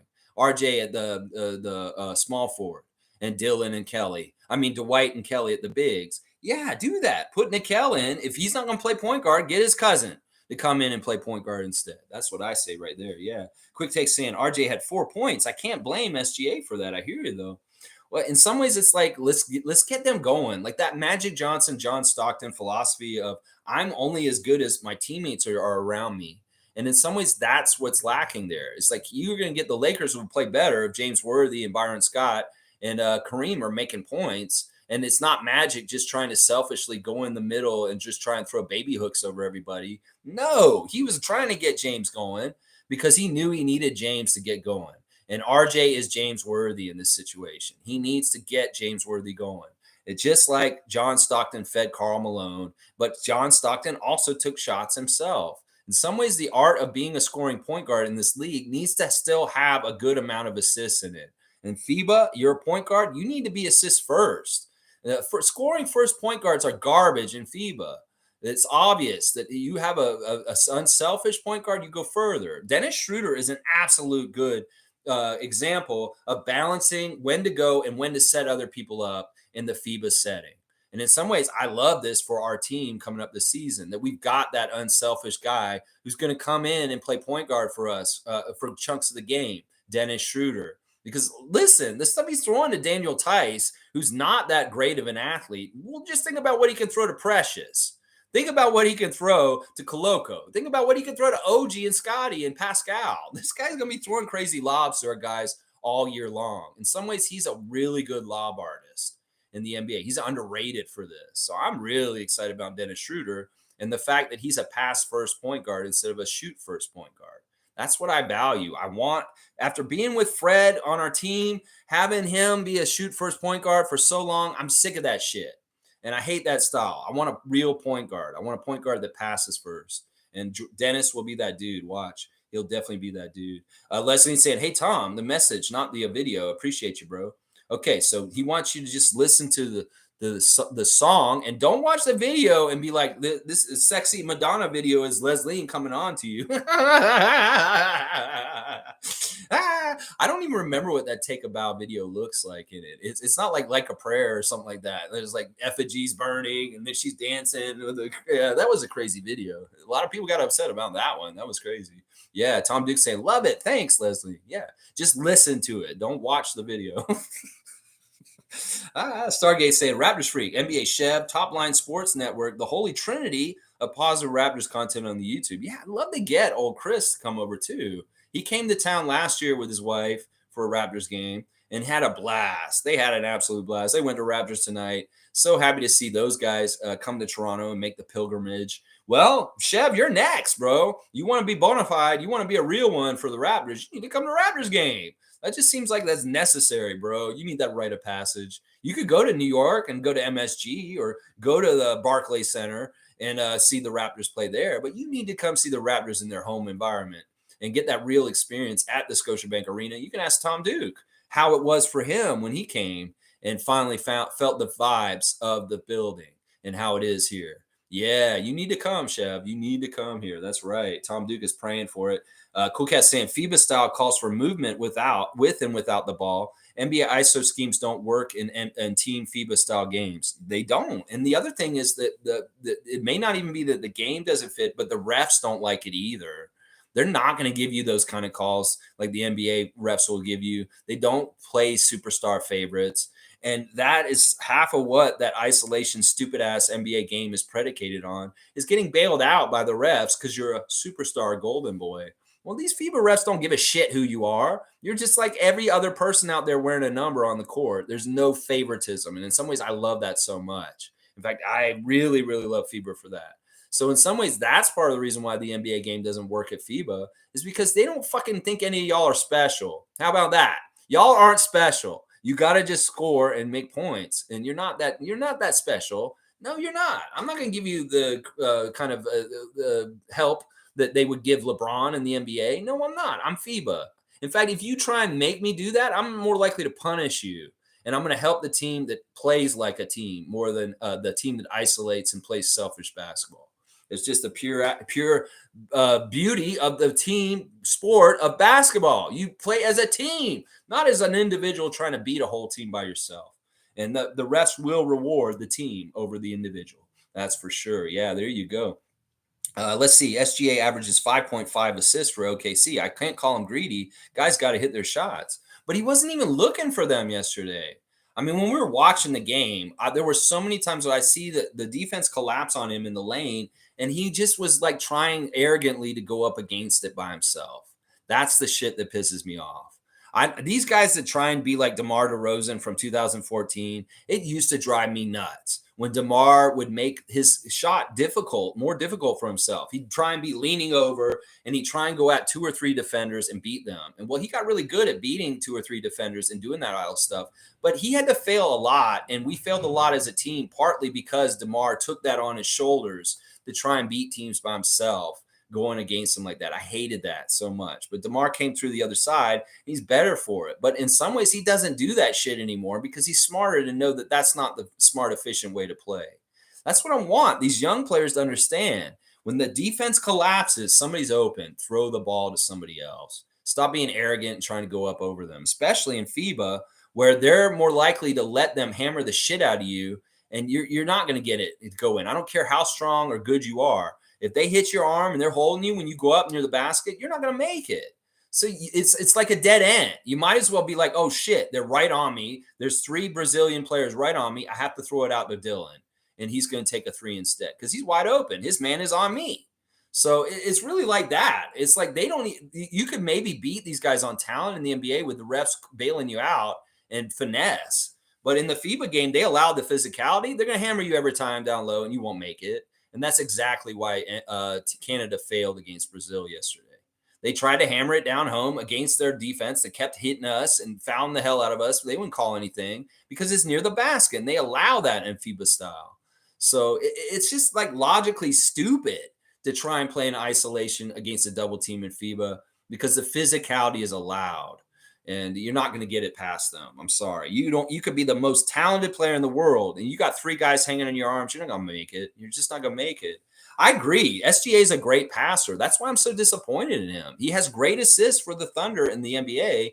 Why you have only 2 assists in FIBA yesterday?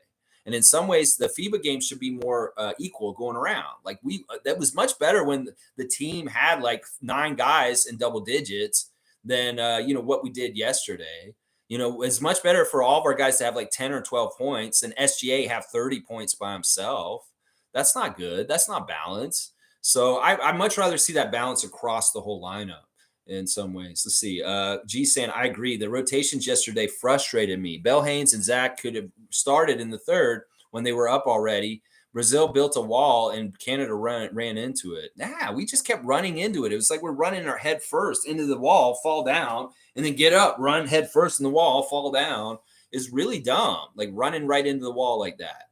And that's why I was really frustrated. And I agree with you. We had leads in the third quarter, double-digit leads that maybe we should have reverted to a more defensive-oriented team to really try. But in some ways, we need to bust that game open and make it more of an offensive game. So I don't know. Jordy did drop the ball. He's definitely taking some of the blame himself. And he said that in his interview that he could have done better himself too. So he realizes that. But I love the accountability by Jordy Fernandez and what he's putting on these guys too. He's definitely making them feel accountable for what happened too. And I bet there'll be a very different kind of energy around Team Canada tomorrow when we play Spain at 9:30 a.m.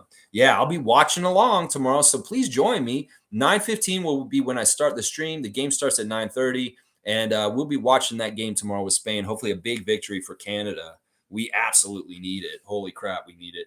Isaac Campbell's got Dennis on blast. Isaac loves his Dennis Schroeder. Quick take saying we don't have a consistent 2-option player, which should be Barrett. He had 4 last night. Yeah. You're right. But in some ways, Barrett is having a slow start. Well, can we find somebody else? In some ways, Lou was that guy yesterday. Lou Dort was the second option yesterday, and he was fine. He got 17 points. So the second option was there, and it was actually his regular kind of guy who's used to playing with on the Thunder. But we can't wait for RJ. We're going to need other guys to step up and do things. Once again, I will always make the argument that if somebody's not scoring well, it's the point guard's duty to get them involved and get them more into the game. And in some ways, that's why I blame SGA for RJ, is because in some ways he could use the attention on RJ, off of RJ going to SGA so that you get the ball back to RJ so he's wide open because everybody's coming at SGA. Some ways SGA needs to be the lure, is what I'm saying. And he's not doing that correctly. You want to be the lure because you're going to get the most attention. Obviously, you're the most talented, dangerous player on the court for Canada. Will be the lure and fool them, trap them, just like a mousetrap. Be the little piece of cheese and then throw it around and slam. It's RJ shooting a 3 and making it. And in some ways, he's not doing that to set them up. Let's see. Quick Takes is giving respect to Isaac Campbell. Love to see that. And 100% to Quick Takes from Tom Duke. I like it. Isaac rules. That's right. Cool Cat saying teams are baiting SGA, and he goes into his NBA ISO. They try him at shooting guard and let the third point guard run the floor. OKC style not going to work in FIBA. Teams have scouted him. Yeah, that's all correct right there from Coach Coolcat. That's all correct. They've scouted him. They kind of figure out his tendencies, and he's playing too much to that protocol. He's too predictable right now. That's why he needs to shake things up and maybe overpass for a little while because they're not expecting that. They're expecting him to be selfish and try and score himself. Well, start fooling them. Start passing it more, SGA. That's a real quick, easy way to keep them guessing. Maybe you went too much the hole yourself, and now they figured you out. That's what I'm saying. Yeah. There you go. Quick Takes is saying 100% to Tom Dookie. Yeah. Stargate saying, in my opinion, Wiggins' game would be perfect for that style of game. And I believe he would be dominant in FIBA. That's what it's saying. We just need guys to recognize and be smart. Some ways it may be an age thing. I don't know. SGA is still very young. Wiggins is a grizzled vet. He's been in the league a lot. There's a lot of tough lessons he's had to make about being a teammate and when to be the scorer in his career with the Timberwolves and the Warriors and different places he's been. So in some ways, the experience of Wiggins balancing scoring and when not to score and set somebody else up may be more helpful in this. I'm not saying SGA doesn't know this shit. It's just that it wasn't apparent on the court yesterday. In some ways, he needs to prove this again. Prove that you're a point guard. I get it. You can score like till the cows come home, but prove that you're a point guard again. That's what I want to see. Cool Cat saying, I don't mind the FIBA refs. They allow physicality. In some ways, I love this style of play also better too. And this is what people don't understand about the old days. NBA used to be the same physicality in the 80s and 90s. You see the way that FIBA's playing right now, young people, this is the way the NBA used to be. And this is what they're talking about when Charles Barkley says, oh, if Steph Curry was playing against the bad boys, he'd get hammered by Bill Laimbeer and Dennis Rodman and John Sally. Yeah, that's what we're talking about. The FIBA game is very much old school like the NBA used to be. And in some ways, we love that style. And in some ways, I love the non-superstar, like coddling style of refereeing. That in some ways is the most attractive thing about the FIBA refereeing is that nobody is a special player and gets special superstar treatment. It's a huge problem in the NBA. Huge, huge problem. Let's see. Tom Duke saying crazy how low the score was. That's totally Brazil dictating that game pace and slowing it the hell down. They didn't want us to get out running because they can't beat us in a scoring race. So it's a very smart job by Brazil to say, all right, we're limiting everything we can possibly with them. Second chance shots, not causing turnovers so they can get out on the open floor. They did a good job of stopping all that stuff and keeping the score down. And then they were bothering us. And then also we missed shots. We were not on. And that helped them also. If we'd just been on just a little bit more, SG had just taken the bull by the horns a little bit better at the end of the game in certain ways, we would have won this game. This game was way too close, and we should have executed and won at the end. But that's part of why Jordy was pissed about yesterday is that they didn't execute to win the game at the end of the game. And they had the opportunity to because the game was close. It's just they failed to take those opportunities at the key times when the shot clock was running down and the time was running out of the game, and they were on the wrong side of the score. That's what Jordy was saying. Look, I don't mind if you're going to take over, but take over and successfully take over and get those points, SGA. If you're not going to do that, well, then play make. Show where you get the ball to somebody else, and they can make the successful shot. He failed at both of those. You got to do at least one of them, SGA. One of them. At least one of them. Leslie's saying, Tom, you are a big contributor to his family. Granny Evelyn is our mom. Lex is the center of the family. Dana is the early bird. Mo's our biggest Raptors fan ever. Trevor has the wise quotes. That's right. Leslie is designating people, and Leslie has a great part in this whole thing too. You know, Leslie will pop in every once in a while. She's always so positive, and she's a real Raptors fan. You can really tell that the Raptors really have her heart, her last name, her namesake. And, you know, I love that you distinguish these different things about us. I mean, in some ways, I'm the center just because I'm on the TV screen. But in some ways, I'm just a conduit for you guys. Yeah, that's right. Because all your words come out of my mouth. Quick Takes is saying, all right. And thanks for the cutoff, guys, because I do need to wrap it up because I do have to get out of here and head back to the country this afternoon. I'll be back at the cottage tomorrow. Let's see, where are we at in this? NBA Quick Takes is saying, I'm on the next NBA Quick Takes thing. NBA players are not used to team basketball. Luka's very comfortable though. Yeah, and this is part of the problem I don't like with the trend of the NBA. It's so stupid. It's like if you want to be a really good player in the NBA, have the talent and be that individually great. But if you're a team player also on top of that, I have way more respect for you.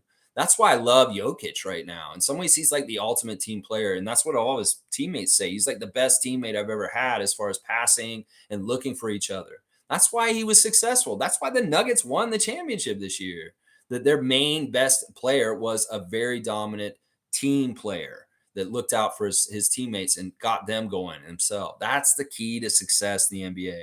And if our Raptors can understand this and realize this season, that would be fantastic, because the team game will always win the individual trying to beat stuff. There's a reason why the Spurs had success against the Heatles.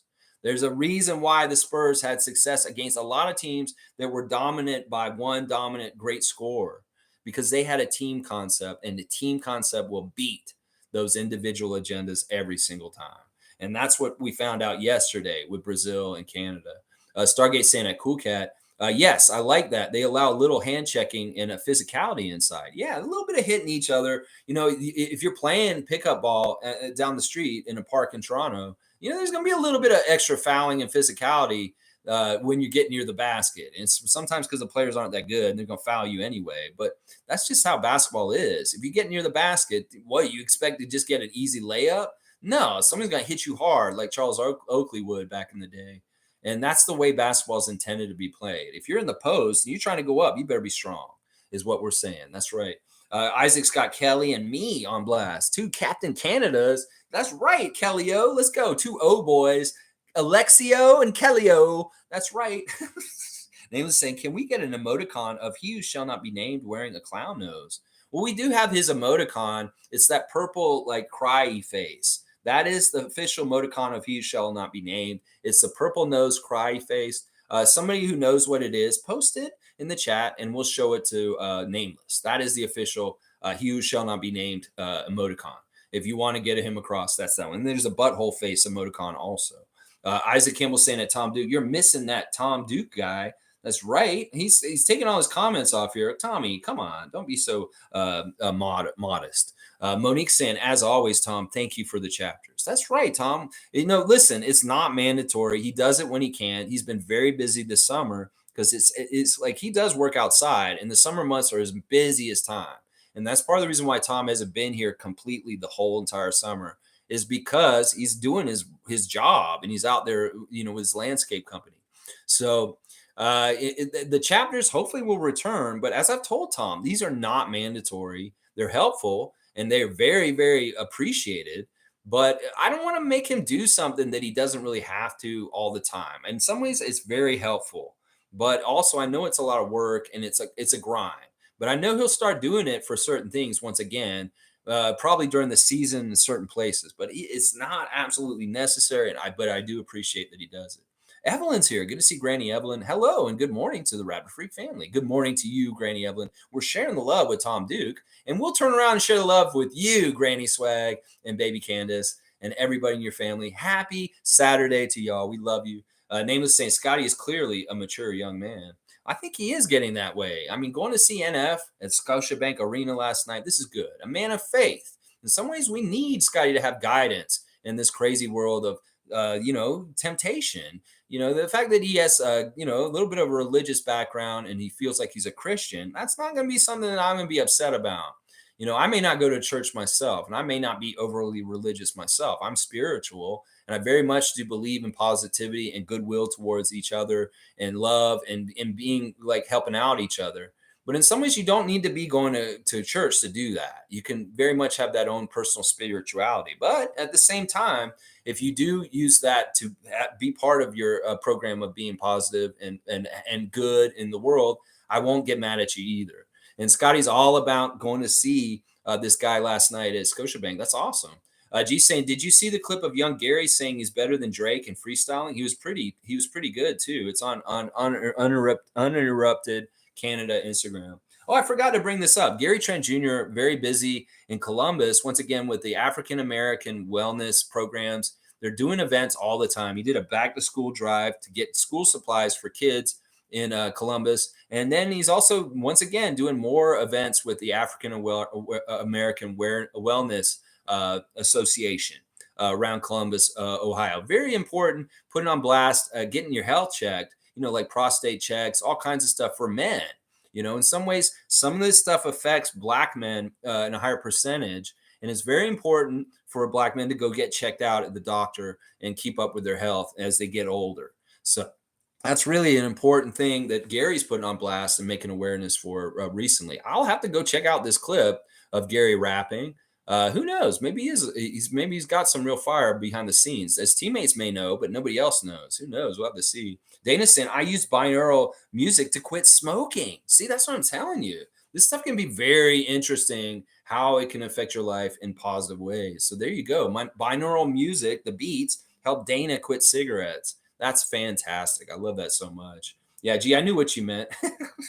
I knew what you meant there. Nameless saying, music is very powerful. It produces the same effects on your brain that drugs do. Google it.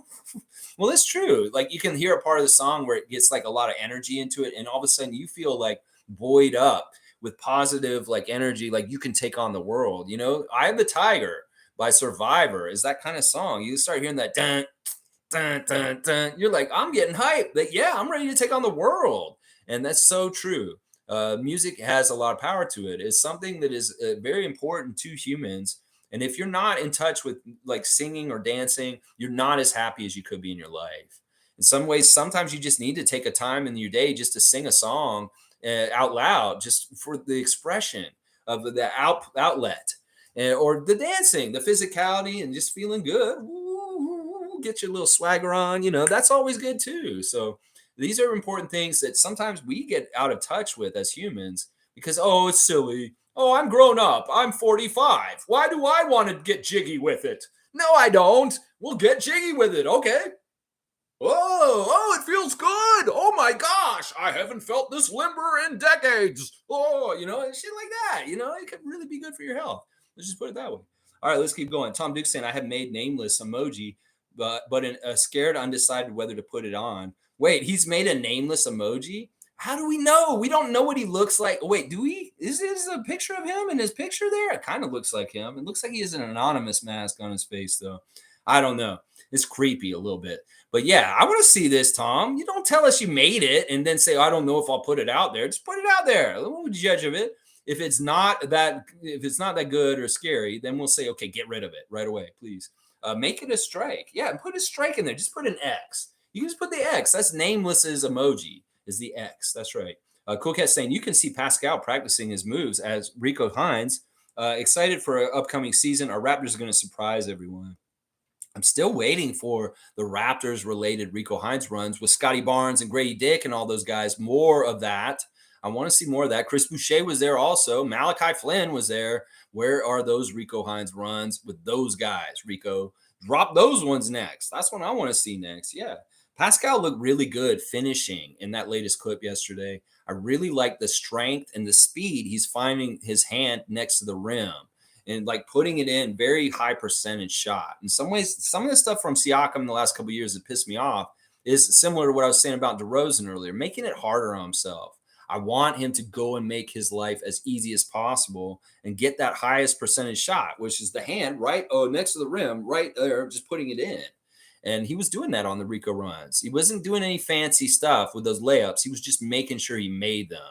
And that's what I want to see from him at this point.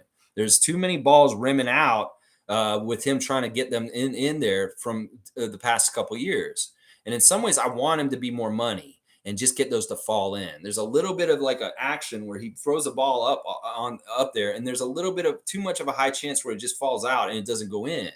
Well, Siakam making that ball go in for sure by getting that hand right there and putting it in at Rico runs. That's what I want to see. And I think that's what Cool Cat's talking about right there. Nameless is laughing. Tom Duke saying, Lex, do you want it? Yeah, I do. I don't want to strike. I don't care what you do. Just do it. It's your day, Tom. It's not like you can get a strike or get in trouble on this channel. You think I'm going to kick you off this channel? Come on, man. You can't get 3 strikes and get out of here. You have such forgiveness. You're a made man. You can ask Nameless what that means. He can tell you what that means. You're made. You're a made man. You're fine. You're fine. Cool Cat saying Kyle Lowry was in Europe and Spain, I think at the Athletic Performance Center. Yeah, Kyle Lowry's been very active in like sporting kind of stuff. Of course, a lot of golf, of course, but I've been seeing him in clips of doing different kinds of sporting activities. And like I said, this boxing clip that came out yesterday, the dude looks like he's in the best shape he's ever been in the month of September in his life right now. Yeah, ain't no Kyle Lowry booty going on right now. No, there ain't. Fiercely saying new Rico Hines video, only watched 6 minutes. Thumbs down.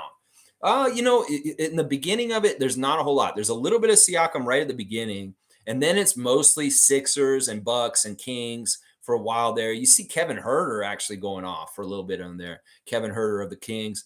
But then Siakam comes back around about halfway through it, and he's on for like a good 10 minutes of it after that.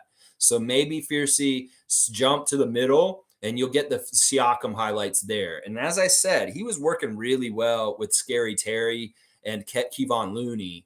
And they team was very dominant. They were kicking everybody's ass. That team with Terry Rozier, Kevon Looney, Jabari Smith Jr., and the other guy. I forget the other guy is. He's a nobody younger guy that I didn't recognize.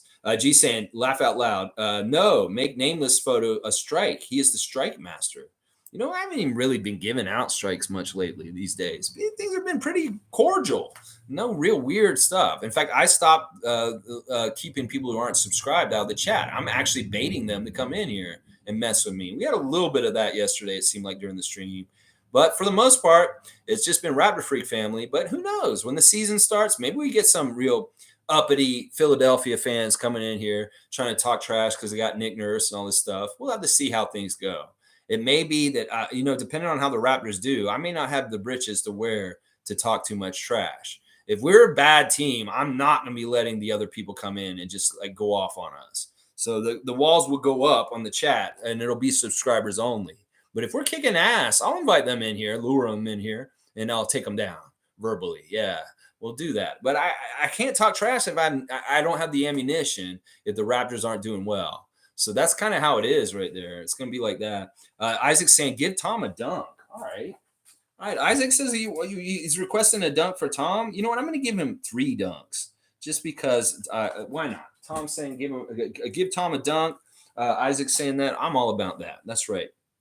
Seymour Pape's here. Good to see the Sheriff Seymour Pape holding it down in Calgary, Alberta, Canada. Yes, Lance Storm.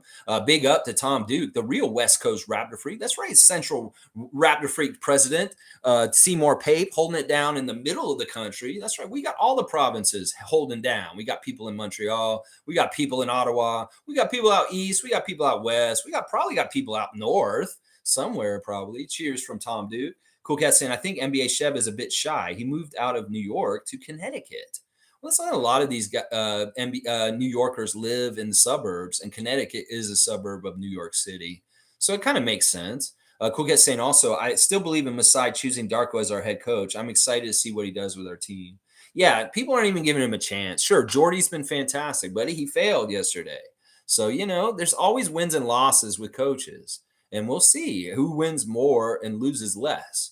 And I think Darko's going to be fantastic. Stop comparing Darko to Jordy, Raptors Nation. There's no reason to do that. It's apples to oranges. They have totally different jobs. And we're all going to be very, very pleased with Darko being our head coach of our Raptors. So let's not even do this. It's stupid. Once again, it's so stupid when people start comparing stuff like this. It's not necessary. It's futile and it's dumb. Is what I say about that. Yeah. Dana's saying, I chat with NBA Chev. He wants to come here, so I just need him to get his stuff together, and he will be here. Awesome. Awesome. Okay. Yeah. If he wants to come to this chat too, like, I don't know what his hours are. He may be busy and working in the morning around 9:30. He does seem like he has weird hours. He's been doing Twitter spaces in the middle of the night more recently this summer. So I don't know if he's up at 9:30 a.m. Eastern time. Maybe you step into the chat here for a second. Obviously, we all know who he is. He doesn't need the promotion, but it could be fun for him to interact with us on this stream and say what's up. I know that y'all have told me he is aware of us, so at least he does know the Raptors Freaks exist. But yeah, Dana, bring him here or bring him to Toronto. Either one, that'd be good. Isaac saying, I hope Tom Duke's tomato plants are growing like this year's Raptors. championship tomatoes. I love that. Let's believe Toronto Raptors NBA champion tomatoes 2024.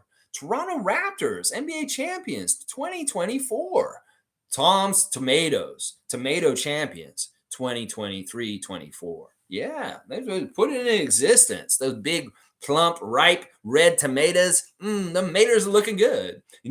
There's different issues you can have with your tomatoes, but that's for another YouTube channel. All right, let's grow. Yes, Tom Duke saying, yes, sir. Check out my new profile picture. It's me and the only one, Lex. That's right. He's put us in the picture. There you go. That's right. Thumbs up, Tommy. And Tom's doing what he likes to do. He's hugging me in that picture. Let's grow tomatoes. That's right. 100% Canadian tomatoes. Yeah, I like that. NBA Quick Take saying, I'm a diehard Sixer, not Philly. What? He's a diehard Sixer, not Philly, though. Blessed to live in the best city in the world because the whole world is in my city. That's right. Okay. Oh, you mean you're a Sixer, meaning you're here in Toronto in the six. Yeah, okay. I get what you're saying. So you do live in Toronto. That's awesome. And I mean, I know you mean Toronto because you're saying the best city in the world. And the whole world is in this city.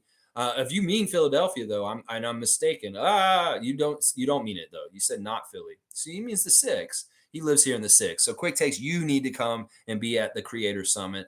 If NBA Chef jumps the border, we all need to get together and have a picture with all of us that are on YouTube making channel stuff. Yeah, yeah. Evelyn's saying, Tom Duke, Tom Duke, Tom Duke, Tom Duke, Tom Duke, Tom Duke, Tom Duke, Tom Duke, Tom Duke, Tom Duke, Tom Duke. That's right. Let's get down with some Tom Duke, Tom Duke, Tom Duke, Tom Duke, Duke, Tom Duke, Tom Duke, Tom Duke. Nameless is saying, I'm not prejudiced. I hate all other franchises equally. There you go. See, he's not like David and Dana, who really have a targeted team they really, really enjoy making fun of. Nameless just hates all the other teams equally. And I respect that also. Yes, I love that. Tom Duke saying Nameless for sure. Can't wait to see Dennis lock up Fred VanVleet. Yeah, that's going to be a weird matchup. When we see Dennis versus Fred later this season, that's going to be really weird. All eyes on that one to see how that goes down. Going to be very interesting. Ahmed the GOAT is here. That's right. Ahmed the GOAT is a metalhead. Yeah, rock on, dude. Yeah, Ahmed the GOAT. Yeah, he's had his PS5 for 2 months, and he already has 500 hours. Now, young man, you're going to high school soon, and you're going to have to wean yourself off with so much PS5. I'm sorry. Your grades are important, and I need you to get to high school and do a good job. So put the controller down and get the books out, sir. Right now, mister. Yeah. I'm at the GOAT starting school tomorrow on a Sunday. Oh my gosh, high school. You start high school and you do good. Now get that controller out of your hand. Nameless to say, my new PS5 sat in a box for 3 months. Ha. He was probably trying to resell it for like triple what he paid for it. That's probably why. It probably fell off a truck. Yeah, my PS5, it fell off a truck. Yeah. Yeah, I'm just like, why? Why wouldn't you bust that out and put 500 hours on it like me, bro? Come on, man. Get the hours in there, bro. Come on now. Yeah. Isaac saying Dennis, Scotty, Pascal, OG, and Pirtle is crazy. Yeah, no ball movement problems there. I hope you're right. No spacing problems. Let's fix all this, Coach Darko. Please fix all our offensive woes from the last couple of years. Please show that you're a better shooting coach than Nick Nurse, and our field goal percentage goes up. We get a lot of easy baskets because of transition stuff and just finding each other better. Please, Darko, I believe in you. I want to see that. Nameless is saying too lazy to set it up. That's why he didn't set it up. All right, I'm going to wrap it up, y'all. No more comments because I want to get done here. I know it's been fun, though. I'm almost at 2 hours. Ahmed saying, got it at the end of June when I got to Toronto. I ran home from the car to set it up. Laugh out loud. Did you buy it in Canada and then take it back to Israel? That's very interesting, Ahmed. Name is saying it's really, really sick. Yeah, what, your PS5? Okay. Leslie's saying, Dana, we will welcome NBA Chev to anywhere in Canada. Yeah, you want to go to the Montreal preseason game and see SGA and them play, you go to that game. That's fine. But no, come to Toronto. Come to Scotiabank Arena. That's the place you need to come to if you're going to be a big Raptors fan, Chev. You got to come to see where the Raptors play, man. And I know all the secret passages in that arena from working there back in the day. They opened the building. I was working there in 1999, and I know all the secret passages at the Scotiabank Arena. You go to the game with me, you'll know what I'm talking about. Like Sue went to a game with me, and I like taught her all these interesting things about the arena. I tell Tom and David Saborin and those guys about the arena because I spent a lot of time in that arena because I used to work there. I worked there during the Vince era, and I saw all the Raptors games with Vince Carter and Tracy McGrady and Charles Oakley in that era. I was an employee and I was in the building watching all that stuff. It was awesome. Trevor J saying Chris from Topline came to Raptors game before. He said he loved the people in Toronto. He made a lot of friends here. Yeah, they had a blast. And I know that him and his wife are planning to come back again because they had such a good time in Toronto when they came for the game last season. Yeah. All right. Thank you, Nameless. Thank you for the cutoff. I do need that. Tom Duke's saying 23 days until the countdown. Let's go. He's got the countdown till the 17th of July. That's not right, Tom. That's backwards. Are you doing countdown the other way? I don't know what's going on here exactly. Let's go, Canada. And Isaac Campbell saying, "What do you mean, Nameless? It's only 8 a.m. in Tom Duke land." That's right. He's on the other end of the country, so it's a little bit later there. Quick Take saying Dort was nice. Yeah, Dort was fantastic. His shot was going in right away. In some ways, he looked like he was fresh, and the other guys didn't look as fresh as him. So I'm wondering about fatigue from playing so many games at World Cup over that time. Maybe the weird time zone of being jet lagged or something, being in Jakarta. There could be a couple of different factors, but Dort looked fresh because he sat the last two games, and the other guys looked more tired than him. Maybe he needed to play Dort more. I don't know why he didn't. Nameless saying what Yoda is to the Jedi in the Force, Tom Duke is to emojis. I won't disagree with this. Yes, Tom Duke, emoji only for happy, good, funny. I'm doing a very bad Yoda right now. Let me see. I can get him actually. Let's see. I got Yoda right here. See, there's Yoda. Look, I got my little Funko Yoda. Yeah, it's an original Star Wars Yoda. Very cool Yoda. I love Yoda. Yeah, he's so cool. He's such a Muppet. Yeah, I like real Yoda, not CGI Yoda.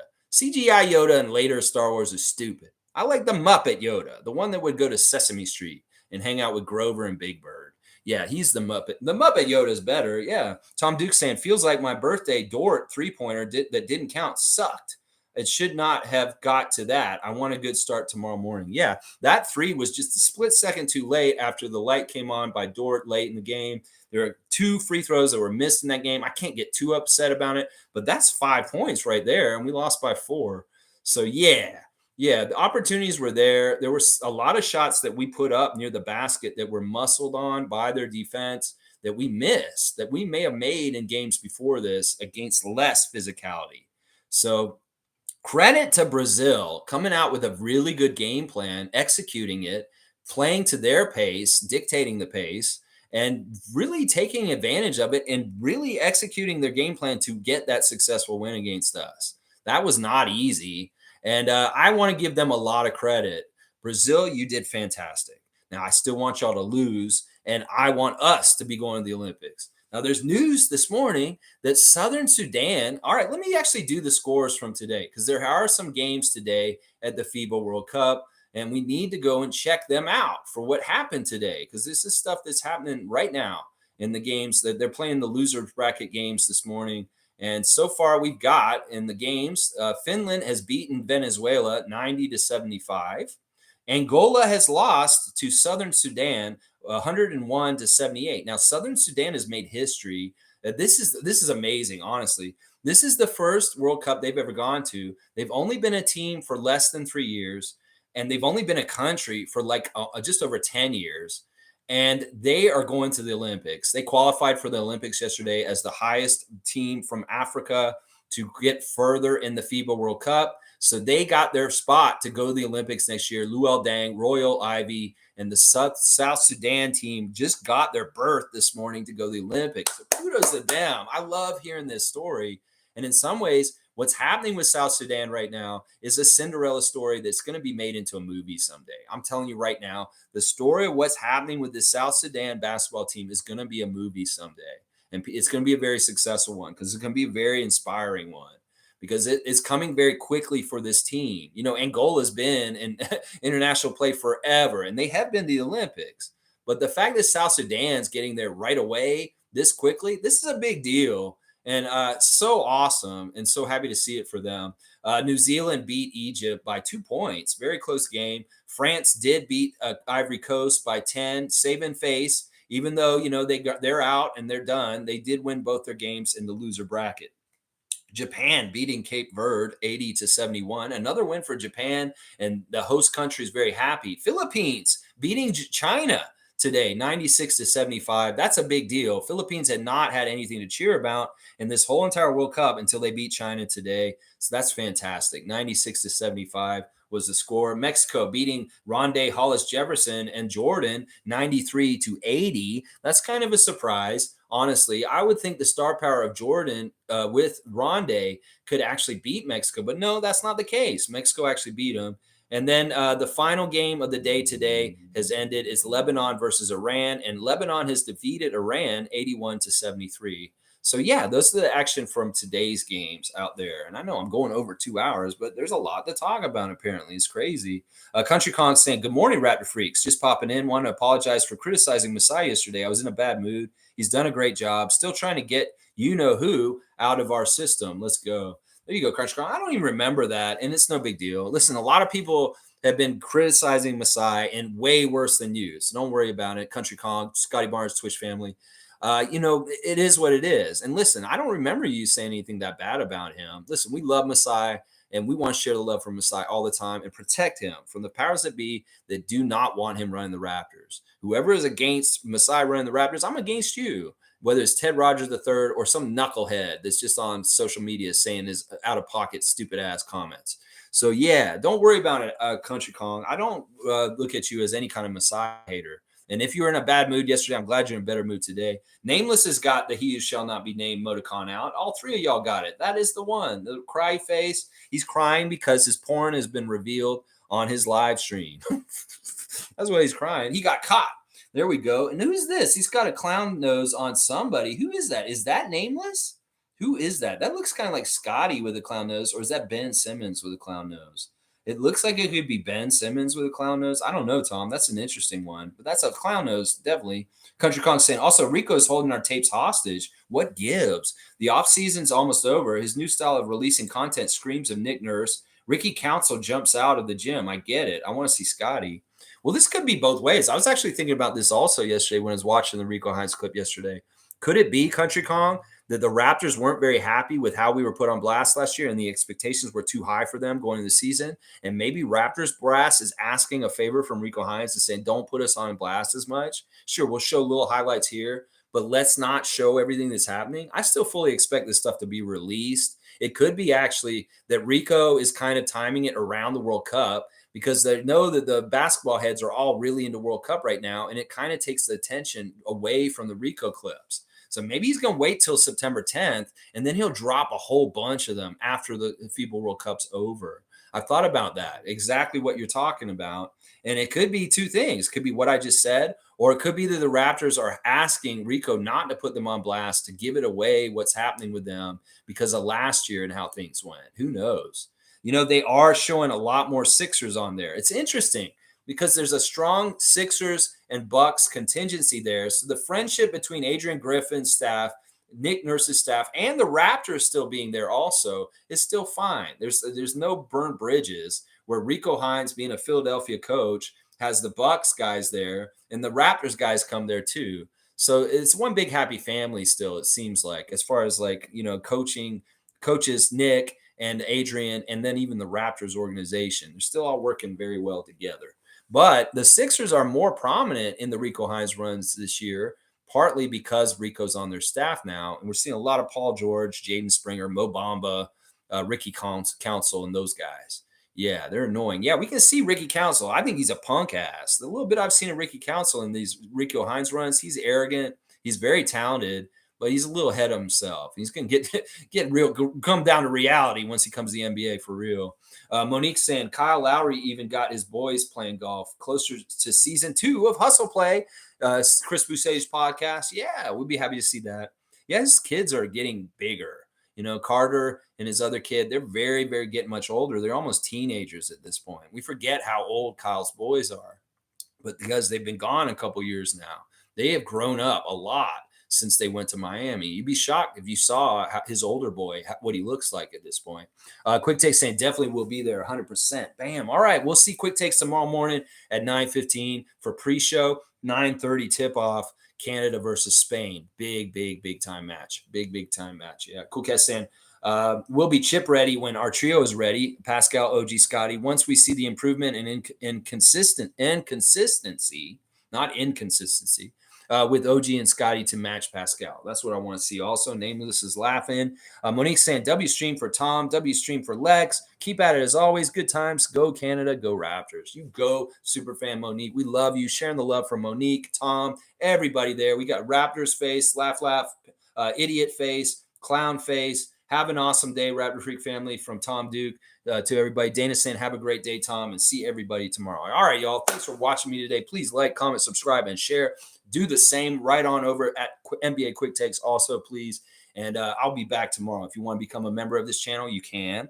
There are access to these amazing emotes that Tom Duke is presenting and making for us on the fly, apparently. At any given moment, you could see a new emote out there. So if you want access to these cool emotes, you got to become a member of the Raptor Freak channel. And it's real easy. We have a low price at the purple level, and you could just get all the access to the emotes and the fun extra stuff on this channel, like our Facebook group, which is updating news all the time with Raptors related and Team Canada related stuff. All right, y'all, have a great Saturday. I'll be back tomorrow at 9:15 for the game against Spain.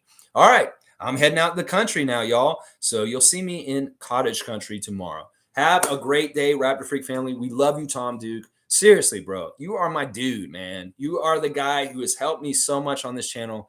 And it is very much appreciated from the bottom of my heart, Tom. I am so grateful to have a friend like you.